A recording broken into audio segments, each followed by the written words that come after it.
Confused but engaged is a good description Yeah. for this one, especially. Honestly, I feel kind of bad though that this is the movie that we made you revisit because I feel like It was funny in your intro. out of all the original. It was funny in your intro. Like, God, we're finally done with the good ones. Now, let's get this bad one. Hey, Sam's here. Welcome to Certain POV's Another Pass podcast with Case and Sam, where we take another look at movies that we find fascinating but flawed. Let's see how we could have fixed them. Hey everyone, welcome to Another Pass podcast. I'm Case Aiken, and as always, I'm joined by my co-host, Sam Alisea. Hi. And today we are continuing our conversation about the Planet of the Apes franchise. And so we are moving on to the first sequel in this franchise, the bad one, the one that... The one we've all been dreading. Yeah, the one we've been worried about, but at the same time, like, kind of happy about, because the last couple were like, I like this movie, and now that we're firmly in one that we're not as comfortable with. So today we're talking about Beneath the Planet of the Apes, and for that conversation, we are joined by Sam Perez. Hello. We need two Sams for this one. Yes. Mm-hmm. That's the only way to remedy how terrible this movie is. So you need your support Sams side by side, flanking you. Yeah. To march into this, to the underground world beneath the Planet of the Apes. All right, now Sam Perez. I'm gonna have to say last names on this one because otherwise I'm gonna go insane. We found that out when we did the Sam Wilson episode. Sam Perez, this is your first time actually being on an aired episode of Another Pass, because we did do a secret episode that did not make the cut. It was too hot for TV. Yes, or too long for a rational thought, and also not complete enough of a conversation. So That's one way to spin it. Yeah. So listeners are not familiar with who you are. So who are you? Hi. Well, my name's Sam Perez. I don't have a huge online presence, so I imagine there's not a whole lot of listeners that will have heard of me. I'm just kind of a friend with some thoughts that gets invited to talk about things sometimes. But by day, I do stuffy finance work. I'm an actuary. I do math for insurance companies. By night, I try to balance the aggressive norminess of that career with fun nerd stuff. I do anime conventions. I do cosplay. I hop on podcasts to talk about nerd things. I've been on some Bible podcasts a few times. So I just kind of bounce all over the internet doing fun nerd stuff. So that's me. Yeah. Well, and the Certain POV listeners will recognize you from an episode of Fun and Game Side Quests, at least. So Yes. I've done a couple Side Quest episodes, and I've been on the Mass Effect podcast. It's been a while. Reignite. Yes. Reignite. And you've been an active member of our Discord community. So people who are in the know you. Yeah. But yeah, just happy to have you on for an episode that will actually make the cut. Yeah, thanks for having me. This was an interesting movie to go back to. Yeah, so Sam Perez, what is your association with the Planet of the Apes franchise? So I've not generally been super into them. I'm not like a Planet of the Apes fan or anything in particular, but I have vivid memories of watching random entries in this series with my dad when I was pretty young. Because my dad, I would just kind of sit down with him and watch whatever he was watching. And I've seen a couple of the originals. I watched the Tim Burton movies with him, and then we watched the newer prequels together. And so the early ones are associated with me being very young and confused and really enraptured by some of the weird imagery, but not really knowing what was going on. And those are those are the main memories I have with those. And so I've always generally liked them. I've not been super into them, but I have just vivid memories of being confused but engaged in the living room with my dad. Confused but engaged is a good description for this one, especially. Honestly, I feel kind of bad though that this is the movie that we made you revisit because I feel like it was funny in your intro. Out of all the original, it was funny in your intro. God, we're finally done with the good ones. Now let's get this bad one. Hey, Sam's here. It's this one befuddlement is definitely part of the game. There's just so much there's a lot of imagery. And they are trying to say stuff, but out of all of the movies, this is the movie where I feel like they just it's whispers and nothing actually really gets said, and it's so confusing. Yeah, no, there is one of my notes, like one of the initial notes I took at the end of my first watch. I was like, there is a lot happening here, but also surprisingly little happening here. Mm-hmm. Yeah. Well, and I think a big part of that is the limitation of the movie at the time and the budget and all that. Because, like, my hot take rewatching this movie is this is the one that I would most want to have remade with modern special effects now. Yeah. Now, that said, it's because we've gotten the circus ones already. So, like, right. We did, like now that we've done effectively Conquest and we've done Battle remade in the 3-part circus trilogy, like, I'd love to see this one next, like a real. You didn't like the lightning? And the fire effects? The fire was better than the lightning. Like, the fire was still obviously just... the lightning was fire awful. was still obviously just a cartoon that they put in front of there. But at least, like, I don't know, it stylistically got the point across. The lightning, honestly, not so much. The fire and lightning as illusions and having shitty special effects honestly works better for me. The biggest area is that we actually get to see a lot of, like, guerrilla brutality in this movie, and how fucking terrifying would it be if it was actually guerrillas instead of obviously people. Right. I liked the effects wise early on when he is first getting into the Forbidden Zone. There was that weird contrast between, like, a cheesy but kind of okay fire effect, the worst lightning effect I've ever seen in my life, and then a really badass fissure splitting open in the ground in an actually really cool, terrifying way. I was like, all right, well, we see the effect that got the budget for this one. Or the stock footage that they're able to, like, use better. Yeah, but after my first watch through, I watched it and then reading the history of it made a lot click. It's like, okay, like in the context of it happening, where the first Planet of the Apes basically saved Fox from bankruptcy because it made $1 gajillion, and then so they got they were aggressive going forward. We're almost in bankruptcy again because Hello Dolly and Tora Tora Tora bombed and lost a bunch of money. They're like, well, the apes saved us the first time, let's get some apes back and do it again.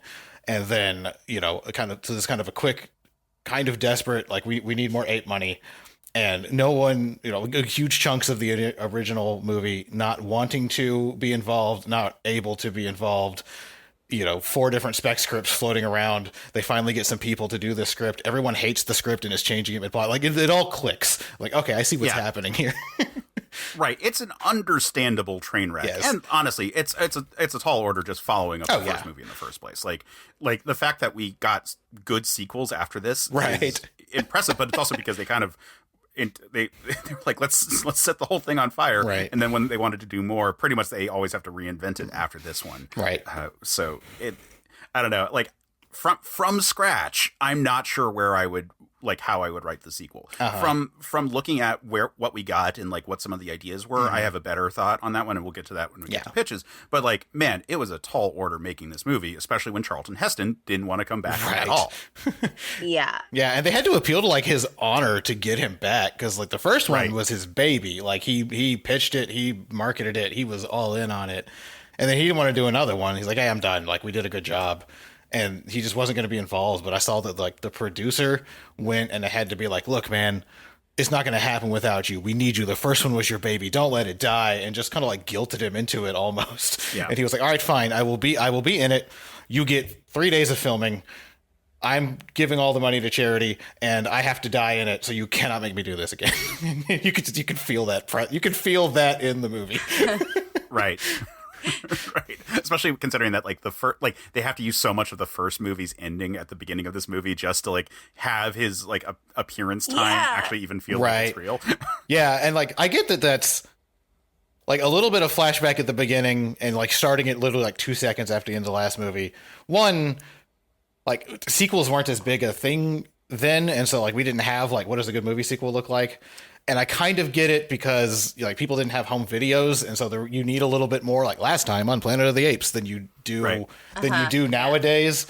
But still, like, it's like almost 5 minutes. The first 5 minutes are just playing stuff from the last movie. I'm like, this is a little egregious. Yeah, it's excessive. Yeah. But then on the other hand, I actually, like, found myself like that was excessive. But then the opening, which is just kind of, long shots over long shots of establishing shots over opening credits. I watched the first one and this one back to back, and I had a moment of like, man, I kind of miss this. Like, let's just have opening credits and just drink atmosphere for a second. And like it's when I watch older movies, I was like, there's some pacing things that we've kind of just let go to the wayside that I kind of miss. There's a lot of still some of those long shots in this movie. There's the opening credits, just like scenes of him getting on a horse or something that just linger longer than we do nowadays. And just when it's working, feels grounded. And like, I appreciated several of these moments. Yeah, there's some interesting stuff going on, at least in terms of the pacing of this movie. I don't hate the fact that we open with shots from the beginning. It's just a lot of the right. from the first movie. Compare that with then all the sequels where there's just tons of expositional dialogue just to like catch everyone else up. The big joke about Conquest is that Ricardo Montalban spends 5 minutes being like, and of course that this is what happened next, and then this is what happened. To a character that definitely knows all this stuff. Yeah. Yeah, I mean, for as awkward as it was, I did, I made my list. I made all my notes, my couple of watches, and I kind of sorted everything into this is what works for me. This is what doesn't work for me. These are things that I'm confused about. And for my initial first impression, this works for me section is longer than I expected it to be. There's a lot of cool moments and stumbling into some cool ideas that they just didn't have the time and I think self-awareness to actually dig into, because there's a lot of like we said, there's a lot of ideas in here that just kind of don't go anywhere, but there's interesting imagery, right? And so you're swinging for the fences on a lot of things. All right, we're doing Vietnam, we're doing nuclear war, we're doing nuclear deterrence, we're doing a lot of things. We're doing ape racism, comparing it to human and Christofascism. Yeah. Yeah, rise of a military power with no logic, and that's the thing. It's there's so much. There is there's actually boatloads of stuff in this movie, but they never really complete a thought. It feels like you're almost left hanging on all these different thoughts that they have, and it's oh my God, yes. There's the it's almost like a theocracy, but is it and there's definitely a struggle between orangutan and gorilla and might, but it's just whispered. It's just whispered in the background, just hints of that. But we're never going to complete that. We're never going to get to I mean, it, you can feel you can feel the corporate demand for, all right, when you Planet of the Apes 2, it needs to be as big and exciting and earth-shaking as the first one. So we need a bigger twist and we need more weirder set pieces. And so the need for that, I think, kind of stopped them from what I think it would probably be the artistically better, choice of, now let's spend more time with the thematic implications of how the first one ended. That's not going to get big exciting twists that are going to have people chatting. Yeah, I mean, then there is the big twist at the very end of this movie, which is just everyone saying, hey, we're done making these, right? Because everyone's so burned out at this point where they just in the world at the very end of the movie. Right, which that's a hell of a choice, and I kind of dig it. And for doing for a movie that at least is it's hard to pin down anything it's actually trying to be about other than the incredibly on the nose nuclear war and Vietnam kind of, to actually go the completely cynical ending of, nope, this planet does not deserve to thrive, because that's Heston's character following up on his statement earlier where he said we should have killed them all, every single one of these apes, and then just does it. And this is that's the conclusion. We don't deserve to live. Ballsy choice for the end of your movie. And then you have to love that it is the most irreversible possible this franchise is dead decision to then have infinite more. Right. Yeah, to then be reversed. Someone's no reverse card. Oops, actually we meant more sequels than almost any movie ever. We will be restarting the timeline somewhere else. Yeah, because there's 7 sequels after. Right. Yeah. And 3 that are true sequels. The sci-fi version of Sherlock Holmes going over the waterfall. Oh, yeah. Yeah, I mean, it is basically that, where it's just like, nope, we have to be done. We have to be done. And then this movie, so despite the fact that this movie is considered like the worst or tied for the worst, because, you know, Battle also is dealing with a micro budget and is also, you know, doesn't really live up to all the potential that it had, but it also had an even smaller budget. So it's understandable. Like, this one was a commercial success. Like, it was a big enough success that famously the notes from the producers were like, Apes exist, sequel required. Yep. Yeah, sorry, it made 6 times its budget back. We're getting more of these. Exactly. And there's cool stuff going on. Like, I like the mutant cult. I think there's some issues with how it all works, but like, I like the idea of like, yeah, we have this like crazy, like this crazy bomb that's going to destroy everything, and they're all worshiping it and they're fucked up by it. Like that, I think that's all a cool idea. And I like that. So there's an interesting juxtaposition of like, this movie, we get a bit more of like the ape faith from the first one, you know, is kind of building on what was dropped in there. And it has this very like Jewish quality to it, specifically with like Lawgiver kind of feeling like a Moses type figure in their relationships. Like there's a lot of like, it feels more like that sort of sect of monotheism versus then the mutants have like this very explicitly like high church Catholic kind of style to them all, like worshiping this bomb and like having like that, you know, like they have verbatim lines from like church services.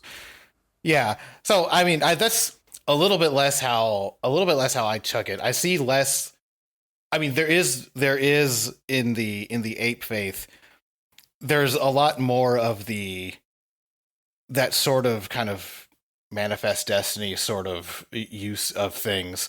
And they have, you know, I guess, you know, the Lawgiver being kind of a Moses stand-in, but the way they're using it and like the way the tenets are done, the way that what it says about apes, what it says about other life forms, what it says about the land is both of them seem to be kind of different facets of just different ways Christianity manifests, because like it is from the quote that like the early colonists like to use to justify the colonialism, but it's still much more in that vein of, you know, this is, you know, we are the manifest destiny sort of vibe of like it's in the way it's being used, it's still pretty firmly in the, you know, this is the early American Christianity view, like use of the religion.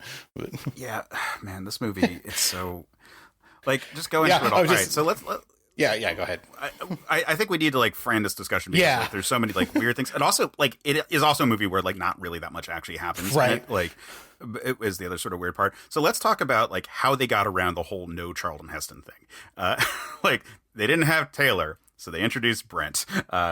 So we get James Franciscus playing basically like what everyone calls sort of like your like dollar store version of Charlton Heston, like being a character who looks so much like him, thrust into such a similar role, riding around with Nova. Like you know, we're gonna play out a bunch of those same beats, and I don't know what you would do necessarily, because I think that the perception was like, okay, well, we need a human from the 20th century, like, to be the audience surrogate in this situation, and we don't have Charlton Heston to be this character. How do we kind of go through that all? And it's like, all right, sure. It is weird that they chose to have like someone who is so close looking. Yeah, I know. It's so weird. It's just so weird.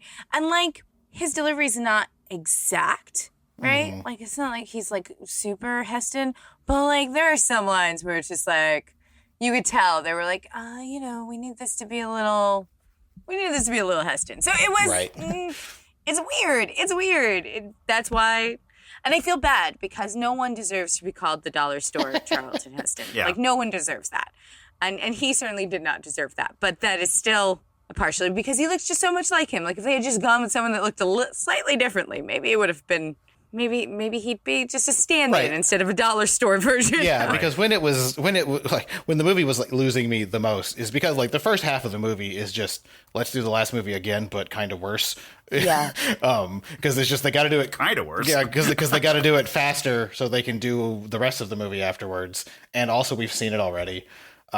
When it did work was when he was doing like different reactions to things, like, because we have the scene when when he's in the subway and like also having the first revelation that, oh, this is Earth, And it is it's a redundant scene. It kind of has to be. We've had this moment already. But I enjoyed his take on it. He played it, understated. He played it like as just, you could tell him reflecting on the state of the world when he left, and just kind of doing the, God, we finally did it, didn't we? Like, it's just, I liked his different take on it. And I feel like if you let him do more of that, the first half of the movie would have been less exhausting. And if you got a guy that didn't look like Charlton Heston and let at least him react differently than Charlton Heston to things, it would have felt less just excruciatingly slow to just watch a dollar store movie of the first movie again. Right. Yeah, and it made more excruciating because you're basically repeating it, and that's like, it's like 50 minutes before you actually get to the music. And this is not a long movie. All of these movies are not notoriously short films. So I've basically been going through like the beats that I already went through in the first movie, but faster, like truncated, so that I can get to the second half, which is actually really this second movie. Right. Because it's actually a different movie, right? But now I really only have about 40 minutes to explore whatever themes are going to be introduced in this half that will make things different. And it's really interesting too. And it's also interesting that there's in this first half of the film, there's just the assumptions. And again, this is partially because they are trying to remind everyone what's happening, and also because they're trying to, and a lot of sequels have this issue where they're trying to kind of relive the glory of the first. But the fact that Brent's reactions fall in similar line with kind of what's happening in the first, humans are different. People would have different reactions. And there are certain things that he just accepts right away. He's just yeah, okay, well that's what's happening. And you could say, well, he's an astronaut, he's adaptable. No. There needs to be a little more pushback. And I understand that we have a limit of time, but then maybe have him get to that forbidden zone a little bit sooner. Have him hunted by the gorillas a little bit sooner. Have Nova have a little more agency, and maybe she saves him. Just throwing things out there, just because someone is mute doesn't mean they don't have the capability. Right. And I thought they were going to, when it first started, I thought they were going to deliberately do a little more of that, because we have his skipper's dying scene at the beginning, and the skipper has a moment of kind of actually starting to grapple with the scale of time that just happened. He has oh God, everyone I know is dead. Everything's gone. And there wasn't a lot of that in the first movie. That was a thing that they just kind of accepted and moved on with. And so it's okay, cool. So are we just at least getting a different perspective on this experience? And kind of, but not really.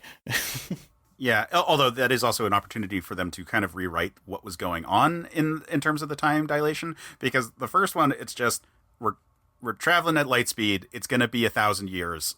We can't help it. There's that's just the travel time. Yeah. And in this one, it's we took an Earth reading of how much time we had traveled through, as if it's a time portal, and that becomes then the way that we get a sequel after that. Gotcha. Each of these movies kind of rewrites the one beforehand, and in this weird way to make a sequel. It's do you kind of remember the previous movie? Well, we're gonna pick up from there. Yeah.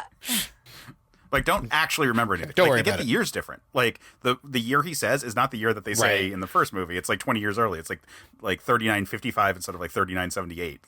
I also wonder if that's part of the consequence of we don't have home video yet. So I'm sure you guys don't remember what year it was. Right.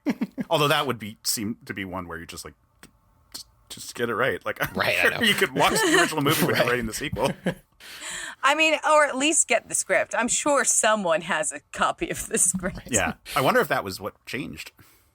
Maybe. If it was 55 in the original script, did they change it for the movie or something? Oh, maybe. Yeah. But either way, that's how we start changing this movie from being about the inevitable consequences of man's downfall and being replaced by apes, and then becomes there's all this time travel and weird shit, and also still intelligent humans living in ruins worshiping bombs and all that.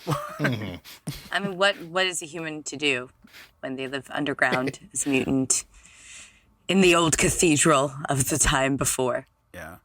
So one thing that kind of bums me about this movie is that while we introduced General Ursus as this like antagonist kind of character, and I think that the idea of this kind of military like crazy person like trying to rally his troops and whatnot is cool.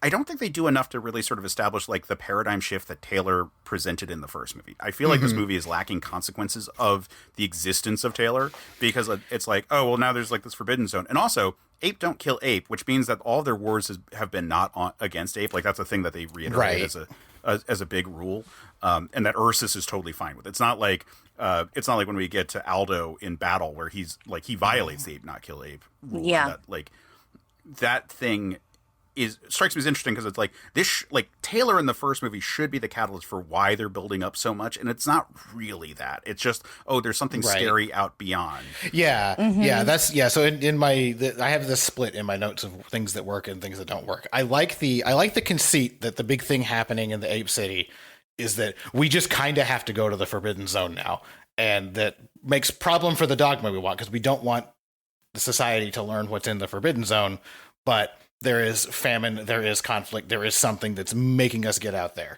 And so like that, and that conflict of like the military and just kind of like, like the city needs the Forbidden Zone, and the scientists and the religion don't want people to go, when like just that, the conflict itself is good and I like it. The scene where they're in the bathhouse talking about it is one of my favorite scenes. That's just like that aesthetic. Yeah. That aesthetic is neat. Like, okay, this is kind of what I envision in a Planet of the Apes sequel. Like we're getting more, like dealing with the consequences of ape society. Hell, they're being more apes because they're naked, and so they're all right. Fur. Like it looks like an actual ape costume. On a side note, I was worried about how badly those smelled. Like after all of that water. I'm sorry. Like just. But so the expansion into Forbidden Zone as a war, I think, kind of sucked, because they just really wanted it to be like, oh, let's do Vietnam. The last one preyed on some of the some of the tensions that we're feeling in society. Let's just really, really on the nose play into tensions now. And so they need military things, so it has to be the Vietnam War. But it's not really clear why a war is happening, because the only other intelligent thing they've ever introduced us to is humans, which they treat mostly like animals. You catch them with nets on ropes. You don't really go to war with them. And so just how quickly they got from we're going to war with the weird Forbidden Zone and society understanding what a war means enough to protest it the same way that, a Vietnam War protester was. There's just a lot missing there.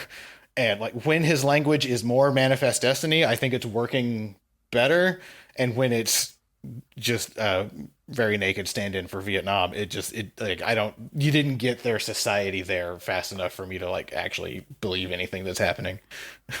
Yeah, the chimp protester scene is like, my note for that is just that, God, this is so on the nose. And it's I think everyone watching it is just like I'm not putting down protesters. I am putting down depicting them in this movie the way they did, because I couldn't help but roll my eyes. Like it's just like, oh man, come on. Like, what's the point? Like, what's the point for either side? It's not like, oh, hey, we're, these are people. We're not treating them like humans, or rather like apes and whatnot. We're not treating like this, world that's out there with any kind of dignity and respect. And we're just being, like a jingoistic, like expansionist parasite.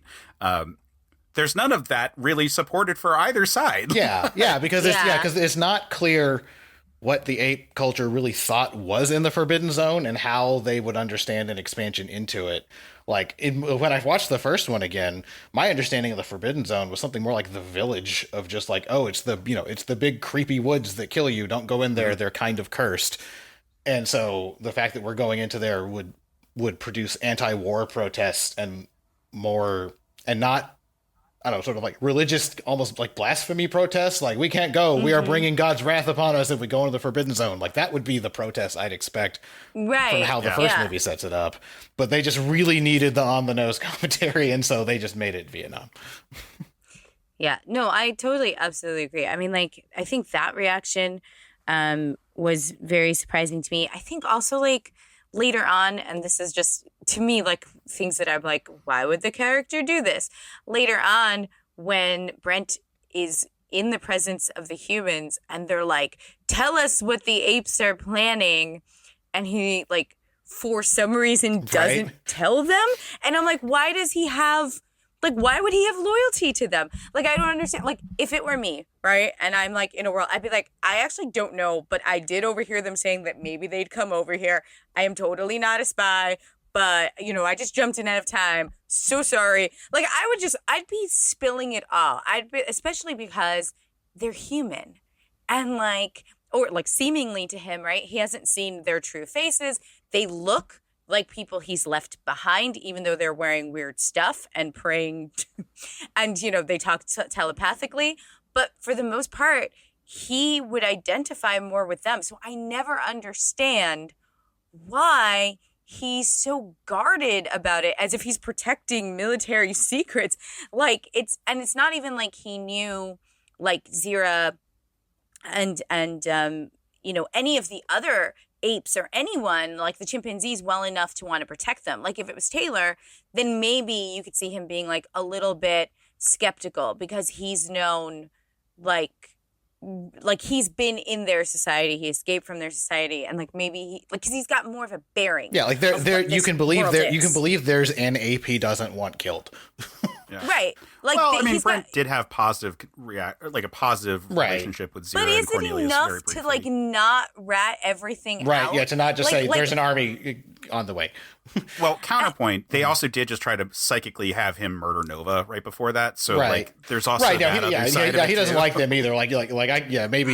Maybe just that's the fix. Like, you know, maybe they're like, hey, what are the apes doing? And maybe his answer is like, you just tried to kill me. Go fuck yourselves. You know, like, that's a fine answer. But that was a note that I had in mind too, was just like, I don't understand the conflict here. Like, what do these people want? What do the apes actually want? Like, that's when the novelty of the imagery and kind of the cool atmospheres wore off. There's just kind of like, I don't actually understand the conflict that I'm witnessing and kind of what anybody's motivations are in this. Like, that's where, like, they had a bunch of provocative image to image cool decisions, but I don't think they knew what the story was. Right. Yeah. I mean, honestly, the bomb cult, I think this is probably the best term for them, because I feel like calling them mutants is not necessarily kind or and kind of burying the lead. Yeah. But the bomb cult, you know, honestly, I also do not get them, to be honest with you. Like, I have some issues. Like, I know you can make some kind of arguments that they would be very cautious and very protective of their space. I do actually love that they think that they're better because they only force other people to hurt people for them, which I think is, like, really interesting and very cool. But I will be honest with you, like, I also do not fully understand why immediately they have Brent try to kill Nova. Right. Like, I do not, like, there is no conversation. It's just, like, these two humans. And, like, I know that they kind of like, oh, are you a spy? But the understanding should be, right, that those kinds of humans are very primitive. And so I would feel like, I just don't understand why they assume intelligence or anything else, or the need to, like, get rid of them completely. Well, yeah. Are they scouts? Do they think that they're eligible to be scouts, knowing how the apes treat humans? Like, I just feel like there's a lot, and I felt that scene, because I did not completely understand why they would do right off the bat, was gratuitous. Yeah, I mean, I understood it as just they are very secretive and isolationists, and if you showing up means you know too much, and so you're out. Like, that's kind of how I saw it. I'm like, you know, they don't seem to have any motivation to parlay with anybody. No one needs to know they're there. All of their, you know, technology, their illusions, like, it is about, don't come in here. And, like, they don't want anyone to know they're there. And so if someone's in there that's not one of them, they know they're there, they have to be gone. And, like, that's how I saw it. Just extreme isolationism. And there's no real reason to parlay with anybody. Yeah, but they're also psychic. Like, they also theoretically would be able to read Brent's mind and also Taylor's mind. Like, they already have him captured. And they would at least know that, like, maybe not time travel per se, but like that they're beings from the past who are here, and that things are different now. Like, because I feel like when we get to the end of this movie, we've got the actual conflict that occurs is that the apes show up and they're fighting the mutants, and that theoretically is the main fight that's occurring. And then we've got two humans from the past kind of operating. And I feel like we should have had more of a representation of the primitive people of this time as well. Like that should have been a third faction there. Right. We'll get to that in pitches, but but like they're like the thing is, it's just the apes kind of just arrive and they're already like at war with these mutants, and yet neither of them have ever really seen each other before. The apes are still shocked to see that there's talking people, and they're shocked and they're not like galvanized again by like Taylor's existence beforehand to be like, oh, humans are actually able to talk out there. We have to go fight them. Like they don't have that idea when they're going out there. Right. And you think they'd go there because at the beginning they start with that quote from the ape scripture, like, oh, the intelligent humans are demons. The uplifted humans kill for sport. They take their brother's land. Don't let them breed. Like there should be like, there's a good setup for like, we are on a holy crusade to wipe out this demonic presence, but you just don't see the apes like grapple with that at all. And there's no, there's no shock at what they are doing and what they have found, because like both Taylor and Brent have, their moments of like, oh, wow, like this is Earth. We did it. I understand what's happening. The apes should also kind of be having some existential crises when they're in an advanced human civilization, which is not possible according to their scriptures, the way that most of the rank and file have been taught. Yeah, especially the gorillas, who were always presented as the ones who were the most indoctrinated without any sort of intellectual approach to it all. Like they've been put into subservient or at best militaristic leadership roles. Like they're not being allowed to function as intellectuals in their society, and have basically just been forced to adopt like all of the scripture as gospel. Whereas like the orangutans at least like clearly understand that there is like shit that they're covering up and that they're supposed to interpret and manipulate everyone with it. Right. And they hint at it a little bit, which is what makes it frustrating, because like they show them going through like destroying the statues, and they're doing that kind of like Spanish Inquisition, purging of the idolatrous things. It's like there's moments in this movie where they understand why this is cool. and then they forget. Yeah.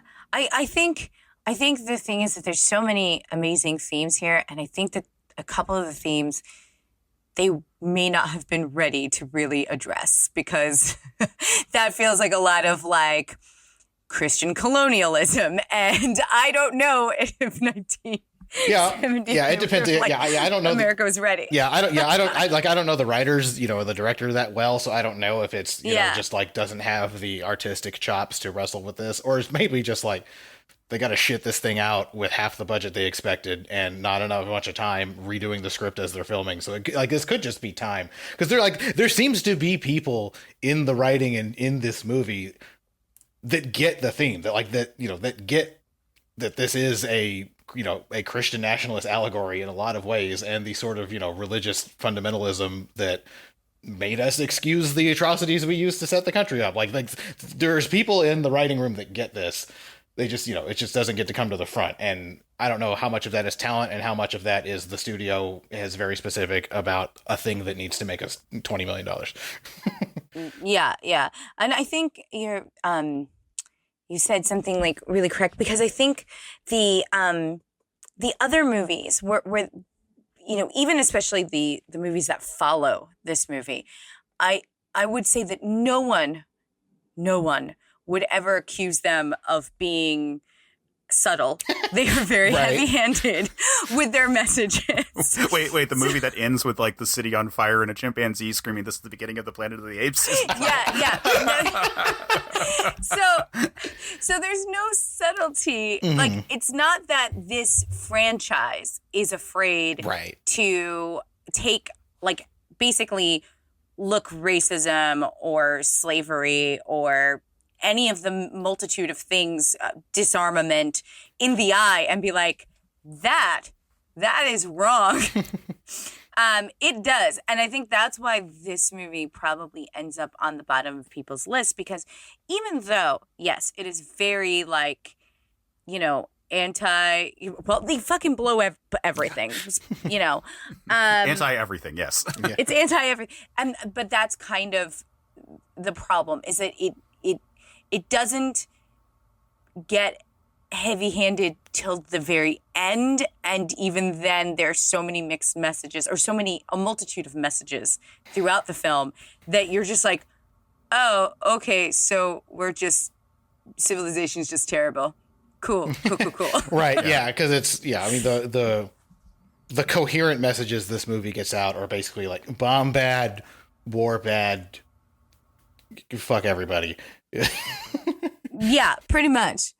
We don't deserve to exist. I mean, so the screenplay it's a Paul Dane screenplay, and he would go on to write the next two fully, and then he would do a rewrite on the battle script before it went into production. So clearly he is okay with doing some of this kind of conversation about like societal ills and whatnot. I just think he's more comfortable when he's dealing with it from the perspective of now and how bad humans are, and like never quite clicks. Like, I mean, he's the reason why we start shifting into more heroic apes as we go into the later movies. Like, just the next movie, all of a sudden the apes are the heroes. And that change you can start to see sort of here, because we get more of Cornelius and Zira, and like Zira particularly plays a big role. Like, Brent is such a non-actor in this all. Like, not the actor Brent, but like he just doesn't make any choices. He's just on the run, and then when he like Zira frees him, so he escapes, and like then goes in and then like finds people who like mentally tell him what to do, and then he finds Taylor, and Taylor like leads him for the rest of this movie. Like, he's just not the leader type. Zira is more of a leader type, and so she starts to have a bit more of an assertive role, because she's the one standing up against ape society. She's the, throughout this whole thing. I think that Dane just likes having protagonists that are a little bit easier to grok, and like a setting where like he can complain about humanity up front. I mean, like, I also don't think it's a surprise that like we get evil humans in this movie, because I think that's the axe that Dane wants to grind more than the much more metaphoric grinding axe of like the ape stuff from the first movie. Like, ape society is also like kind of cool. Like, it's kind of exciting, and maybe they just didn't want to deal with like saying like, oh yeah, but it's also like fucked up for X, Y, and Z reasons also, and they're just the same as us. Like, I don't know. It's this is you're sounding like an ape apologist, but go on. Well, no, I get it. Yeah, and because the kind of it's more difficult and subtle to use the ape society that rose after to kind of not retroactively, but to kind of more subtly talk about the problems in human society when you can just have the humans show up and just bag on them again. Yeah, I mean, like, the next movie, Escape, is, I think, the best follow-up in the series, and, like, the one that is doing the most interesting things after the first one. And, I would say that this movie is just trying to get those ideas, but then it's a much better draft than its follow-up. Yeah. And I think, they were getting their feet under them for this one, too. They were working on a tight schedule, tight budget.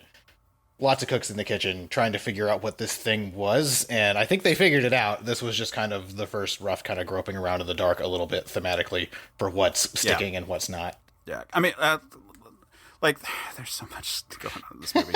Can I just bitch for a second about my least favorite shot in this entire movie? Yes. And that is when Brent is like first approaching the city, and like the guerrilla guard spots him and like shoots, or not, doesn't spot him, but spots like a little bit of motion in the grass, and he just immediately shoots into the bushes, and a bird flies off, and he just like sees the bird and doesn't do anything about it. And again, this is me being a continuity wonk about a thing, but the whole fucking thing in the first movie was that there's just nothing flies anymore. There's no animals that can fly. Flight is an impossibility as far as they believe. And it's just like, again, this movie is just like, do you kind of remember the previous one? We don't want you to remember the previous one that well. The whole escape stuff was just weak. Like, both in just like the continuity of that, and just also just like, what your job is to shoot at any movement in bushes. And then when they do like the multiple chases, because they do a chase and then come back and then leave and do a chase again, and it's just a lot. And like the weirdly silent chases with the bad Foley sound effects, like it's just it was weird. And like the first one, there was novelty in like apes on horses hunting humans like animals, and that was just, it was disturbing in the imagery. This one, like, it was just kind of a shitty Western, but with people in monkey costumes. Yeah. I mean, I was impressed with how many like people they got on horseback riding sequences. I did not like the number of horse stunts that occurred. Like the number of times I saw horses fall down, I was like, oh no, I don't like that. It was weird how out of all of that, the most exciting part of the chases to me was like just the really basic Western movie stunt where he's like, when he kills the driver and has to like walk on the reins and go pick up the reins. That was like weirdly gripping, and like all of this stuff we did, and that was the most exciting part of the entire opening was like this stunt that could be done in any Western movie. Yeah, especially for all these sequences that have no sound effects, or not no sound effects, no score. Yeah, like, no score. Which sometimes they do that to really good effect. Like this movie does silence and sound effects. Both of the movies do silence and sound effects pretty effectively at different times. Not in the fights. Like the fights where there's no music and it's just weird noises you can tell made in a recording booth and kind of haphazardly stuck on there. But then there's other times, like I saw several people in like reviews and commentaries complain about it, but the amount of silence and just buzzing and cave sound effects in the early exploration parts of the subway of New York, I found that really compelling, especially I'm watching it at night, I have headphones on, and like that buzzing noise is oppressive. And so when it stops, like my body relaxes. And just I thought like the mystery and the stress of that part, I loved it. I thought that worked really well, even when it was just cheesy stalactite water dripping sounds. Like I found the first parts of walking through the New York cave really, really evocative.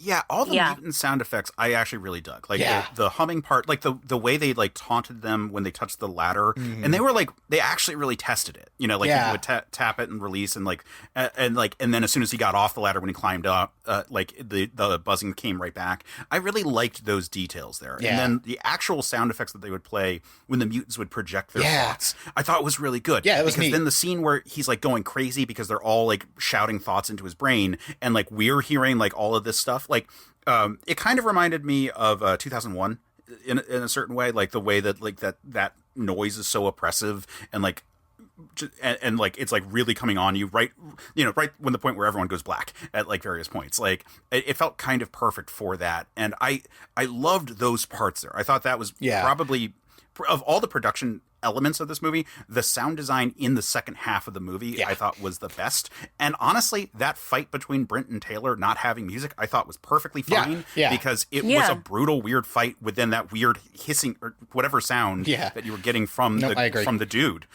like projecting his thoughts. I agree. Well, and especially because there are moments where he's distracted or he like because he has to disengage where that sound stops. And so it's like kind of important for you to remember that like there's a reason why. I just in general I like the way that the mutant like communication and mind powers was handled, like you said. In that first scene when he drinks the water and then they mind control him to try to drown Nova. I actually really liked the way he depicted being mind controlled to do harm, where he's kind of mumbling the commands, like when he goes, "Put your hands around her." Like it was cool. That was a cool depiction of being mind controlled to do violence, and it made up for how shitty and weird the second time was when he like kissed her to death. I guess I didn't understand the second one, but that and then like the scene where they're mentally interrogating him and they all start blinking at him and he's like, "Stop, I can't," and you can just he does his brain is exploding because a bunch of mutants are psychically shouting at him. Is cool. I thought that was really neat. Yeah, and then when they like the mutants themselves, when they decide to talk to him, I thought it was kind of like they have like a fun snarkiness to them where it's like speaking is not really that sophisticated of a trick.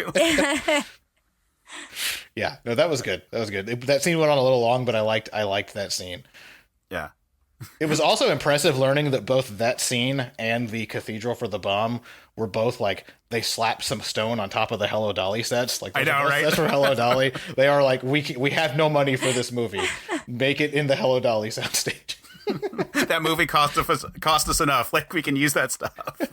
Yeah, and while we're on the mutants and the design and the I agree that thematically they're very confusing. Like I like that I like the hypocrisy of we psychically make people kill each other, so that makes us not violent. Like that's just so it's so nakedly hypocritical, but also it's so good as just kind of it's just kind of this, oh, we fight proxy wars in Asia. We're not imperialists. We make other countries fight each other. Like it's cool. Like it's confused as to who they are in the metaphor, but that's cool. Another one I saw people complain about, but I dug, like the church service where they are doing the singing to the bomb. I thought was super cool and super creepy, and like I loved pretty much every decision there. At first I like when it's first obvious that they're just doing like high Christian liturgy and replacing God with bomb. It's like you think you kind of like, I get the point. But the scriptures and the hymns they choose are cool. I think they picked them well for this cult. Like saying the verse they quote at the beginning is, "The firmament declares his handiwork, the light extends to the end of the world." Those are really good verses about God that apply really well to worshiping the nuclear fallout from a bomb. It is just really cool. Saying the radiation created angels, so like they take their mutation as like a badge of honor and chosenness by God. That's really cool. Yeah. And just I liked it. And then for how it's not the twist I'd expect from from a Planet of the Apes movie, and it's it's easy to nitpick why do you wear masks, because you're the only people here and you all know you're mutants. Like it's a weird practice, but that the reveal was cool. It worked really well, and the shot of them singing the hymn while holding on to their head like their masks. That's a great shot. Oh my God, I love that shot. It was so creepy and so weird. Yeah. And it's also because the music is so beautiful, right? The singing is so beautiful of this beautiful hymn. And then they're revealing this true self of them. And like, it's like they're becoming vulnerable in front of their God. Yeah. Right? It's like, it's almost kind of like, there are in many religions, people who will wear vestments or put something on their head or something like that. And, so it's like this moment where it's like, okay, and now the entire congregation, we can be as one, as our true selves in front of this God. And it's kind of like, oh, these people are extreme, but also it's so beautiful, but also their face is supposed to be hideous. And it's actually like a really... It's one of the moments that really works in this film, even if the movie is not quite sure what this conflict really is. Yeah, so like a headcanon thing for this all is like, all right, what is the Forbidden Zone outside of the fact that it's like remnants of human civilization? Like, why would apes like be advised not to go? And like clearly there's a lot of radioactive fallout, and maybe it's like become less radioactive more recently. Maybe human, like the mutant culture kind of developed like, okay, well, we need some kind of protective layer, and they made it look like what human skin used to look like, kind of thing. Yeah. And if one of them wanders outside, they look like the other humans that are wandering around. Right. But... Yeah. I mean, one thing I thought was interesting on this rewatch was I was thinking about, like, why would they look the way they do? And obviously a big chunk of it is budget. Like, we just have human actors and just, like have their normal human faces and only do the makeup reveal later. Like, because otherwise you could have done like hazmat suits or like full like clothing that like obscures the faces and so forth, and like done something to like play into the radioactive element or the religious vestments element or both.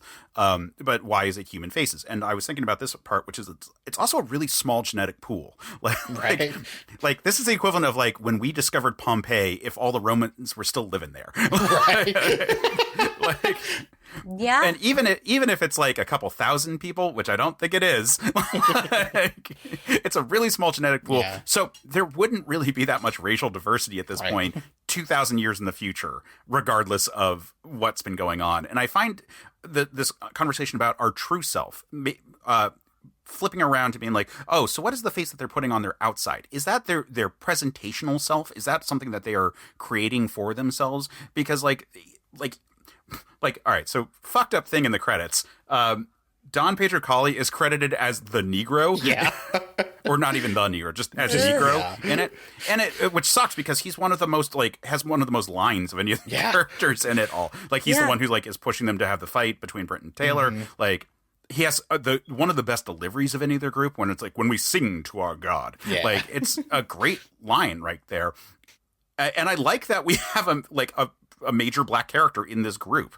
But there's no reason anyone would be anything specifically. Yeah. Like, at this point, they should all be pretty much like one sort of blended kind of thing going on here, because there's just not that many people. And I wonder if there is a conversation that could be had about like how you project outwards versus inwards, and like this is 2022 lens versus like 1970 lens, but like there could be a trans conversation going on there. There certainly can be a race conversation going on there. Like, why would you choose to look like any particular type of person when it's entirely pageantry in the first place? You know, right. And if you want a really on the nose way to explore, like, what's a society like where we don't care about each other's skin color? Or what about a society where we don't have skin anymore? Right. Yeah. Because they just become like pupas underneath there, or like, right. Like this like prototype person below, and then they put on a layer of humanity outside. Right, and that kind of goes into my notes on kind of both the first half and the second half. Is, I don't know, we spent 40 minutes doing weird, Western horse chases, when just like a few more beats on like what are these people like on both ends? How like you said, how has ape culture responded to Taylor, and then what are these mutants like? Yeah, like the fact that you get to pick your face, is that part of their society? Do that like what do they actually value other than blowing up the world if they get discovered? Right. I mean, like it's such a weird location also, because like, so their base is like right at Queensboro Plaza. Yeah. Which, like, look, I you can accept the fact that like post-nuclear war and 2,000 years of time, like things that were above ground might be underground now. Totally fine. That the Statue of Liberty is up against a mountain face. Totally fine. Like, shit's changed. We've had, a lot of weird stuff has occurred. Did make me stop and think like, wait, is Ape City just Astoria? Yeah, because he barely leaves when he gets to Queensboro Plaza. I know. That was one of my notes. I was like, I feel like this needs a little more scale, right? Like, all of this stuff is just like 20 minutes outside of town. That tunnel that they go into, like the scouts say, I think we're near the Forbidden Zone. Like, this isn't even in the Forbidden Zone. There's just subway tunnels that, like, apes should be finding this if they just go for a walk and get lost. Like, it's a weird sense of scale, and how, 2,000 years and like, I don't know, just now you're kind of running out of space, and you're apparently in a very, very small area. So it's weird. The scale is weird. Yeah. I mean, honestly, even also geographically with the tunnels, it doesn't make sense. Yeah. Like when you run into certain things. Also, like, just there's water between Queens and Manhattan. Like, there's water. So, like, for the end, he ends up on 51st Street, near Rockefeller Center, in front of St. John of the Divines. I don't know if that tunnel would hold up through all that time with no one upkeeping it. It's not. It's just one of those things you have to accept, that like they were like, we just want to make sure this is New York, so we're going to put the Lion Libraries, which technically are 10 blocks ahead of that. Then we're going to put Rockefeller Center, and then we're going to put the church, and you're welcome. Yeah, I mean, there's a bunch of stuff that, like, if you want to get like world building, fill out the wiki quibbling, you can do a lot of it. There's a lot of has no one asked why monkeys speak English? Like, there's a lot of stuff. There's a lot of stuff like that you can mostly be like, all right, now the movie has normalized that we're not thinking about this, so let's not think about it. That part they kind of explain well enough, especially in the sequel or in Escape, where it's just like, oh, it's the language that my parents were taught, and their parent, like by their parents and so forth, going just back. Just like it's in New York, the monkeys speak English here. Yeah, right. Alternatively, it might not be New York. Alternatively, all of this might be just New York, and they're actually in Las Vegas right now. Fair enough. But yeah, for the most part, I was able to not be bothered by stuff that the movie seemed to just not want to be bothered by. Right. It was like, it is a little egregious. Like, okay, all of this is in like these entire two movies take place in like a 50-mile radius. It's kind of weird. Yeah, it doesn't really feel like a planet. It feels like more of like the city of the apes. Borough. Like it feels like a region of the apes. Borough of the Apes. Yeah. Yeah, I'd love to like have Planet of the Apes like listed as like one of the great New York movies. Like the city's a second character in it, frankly. Yeah.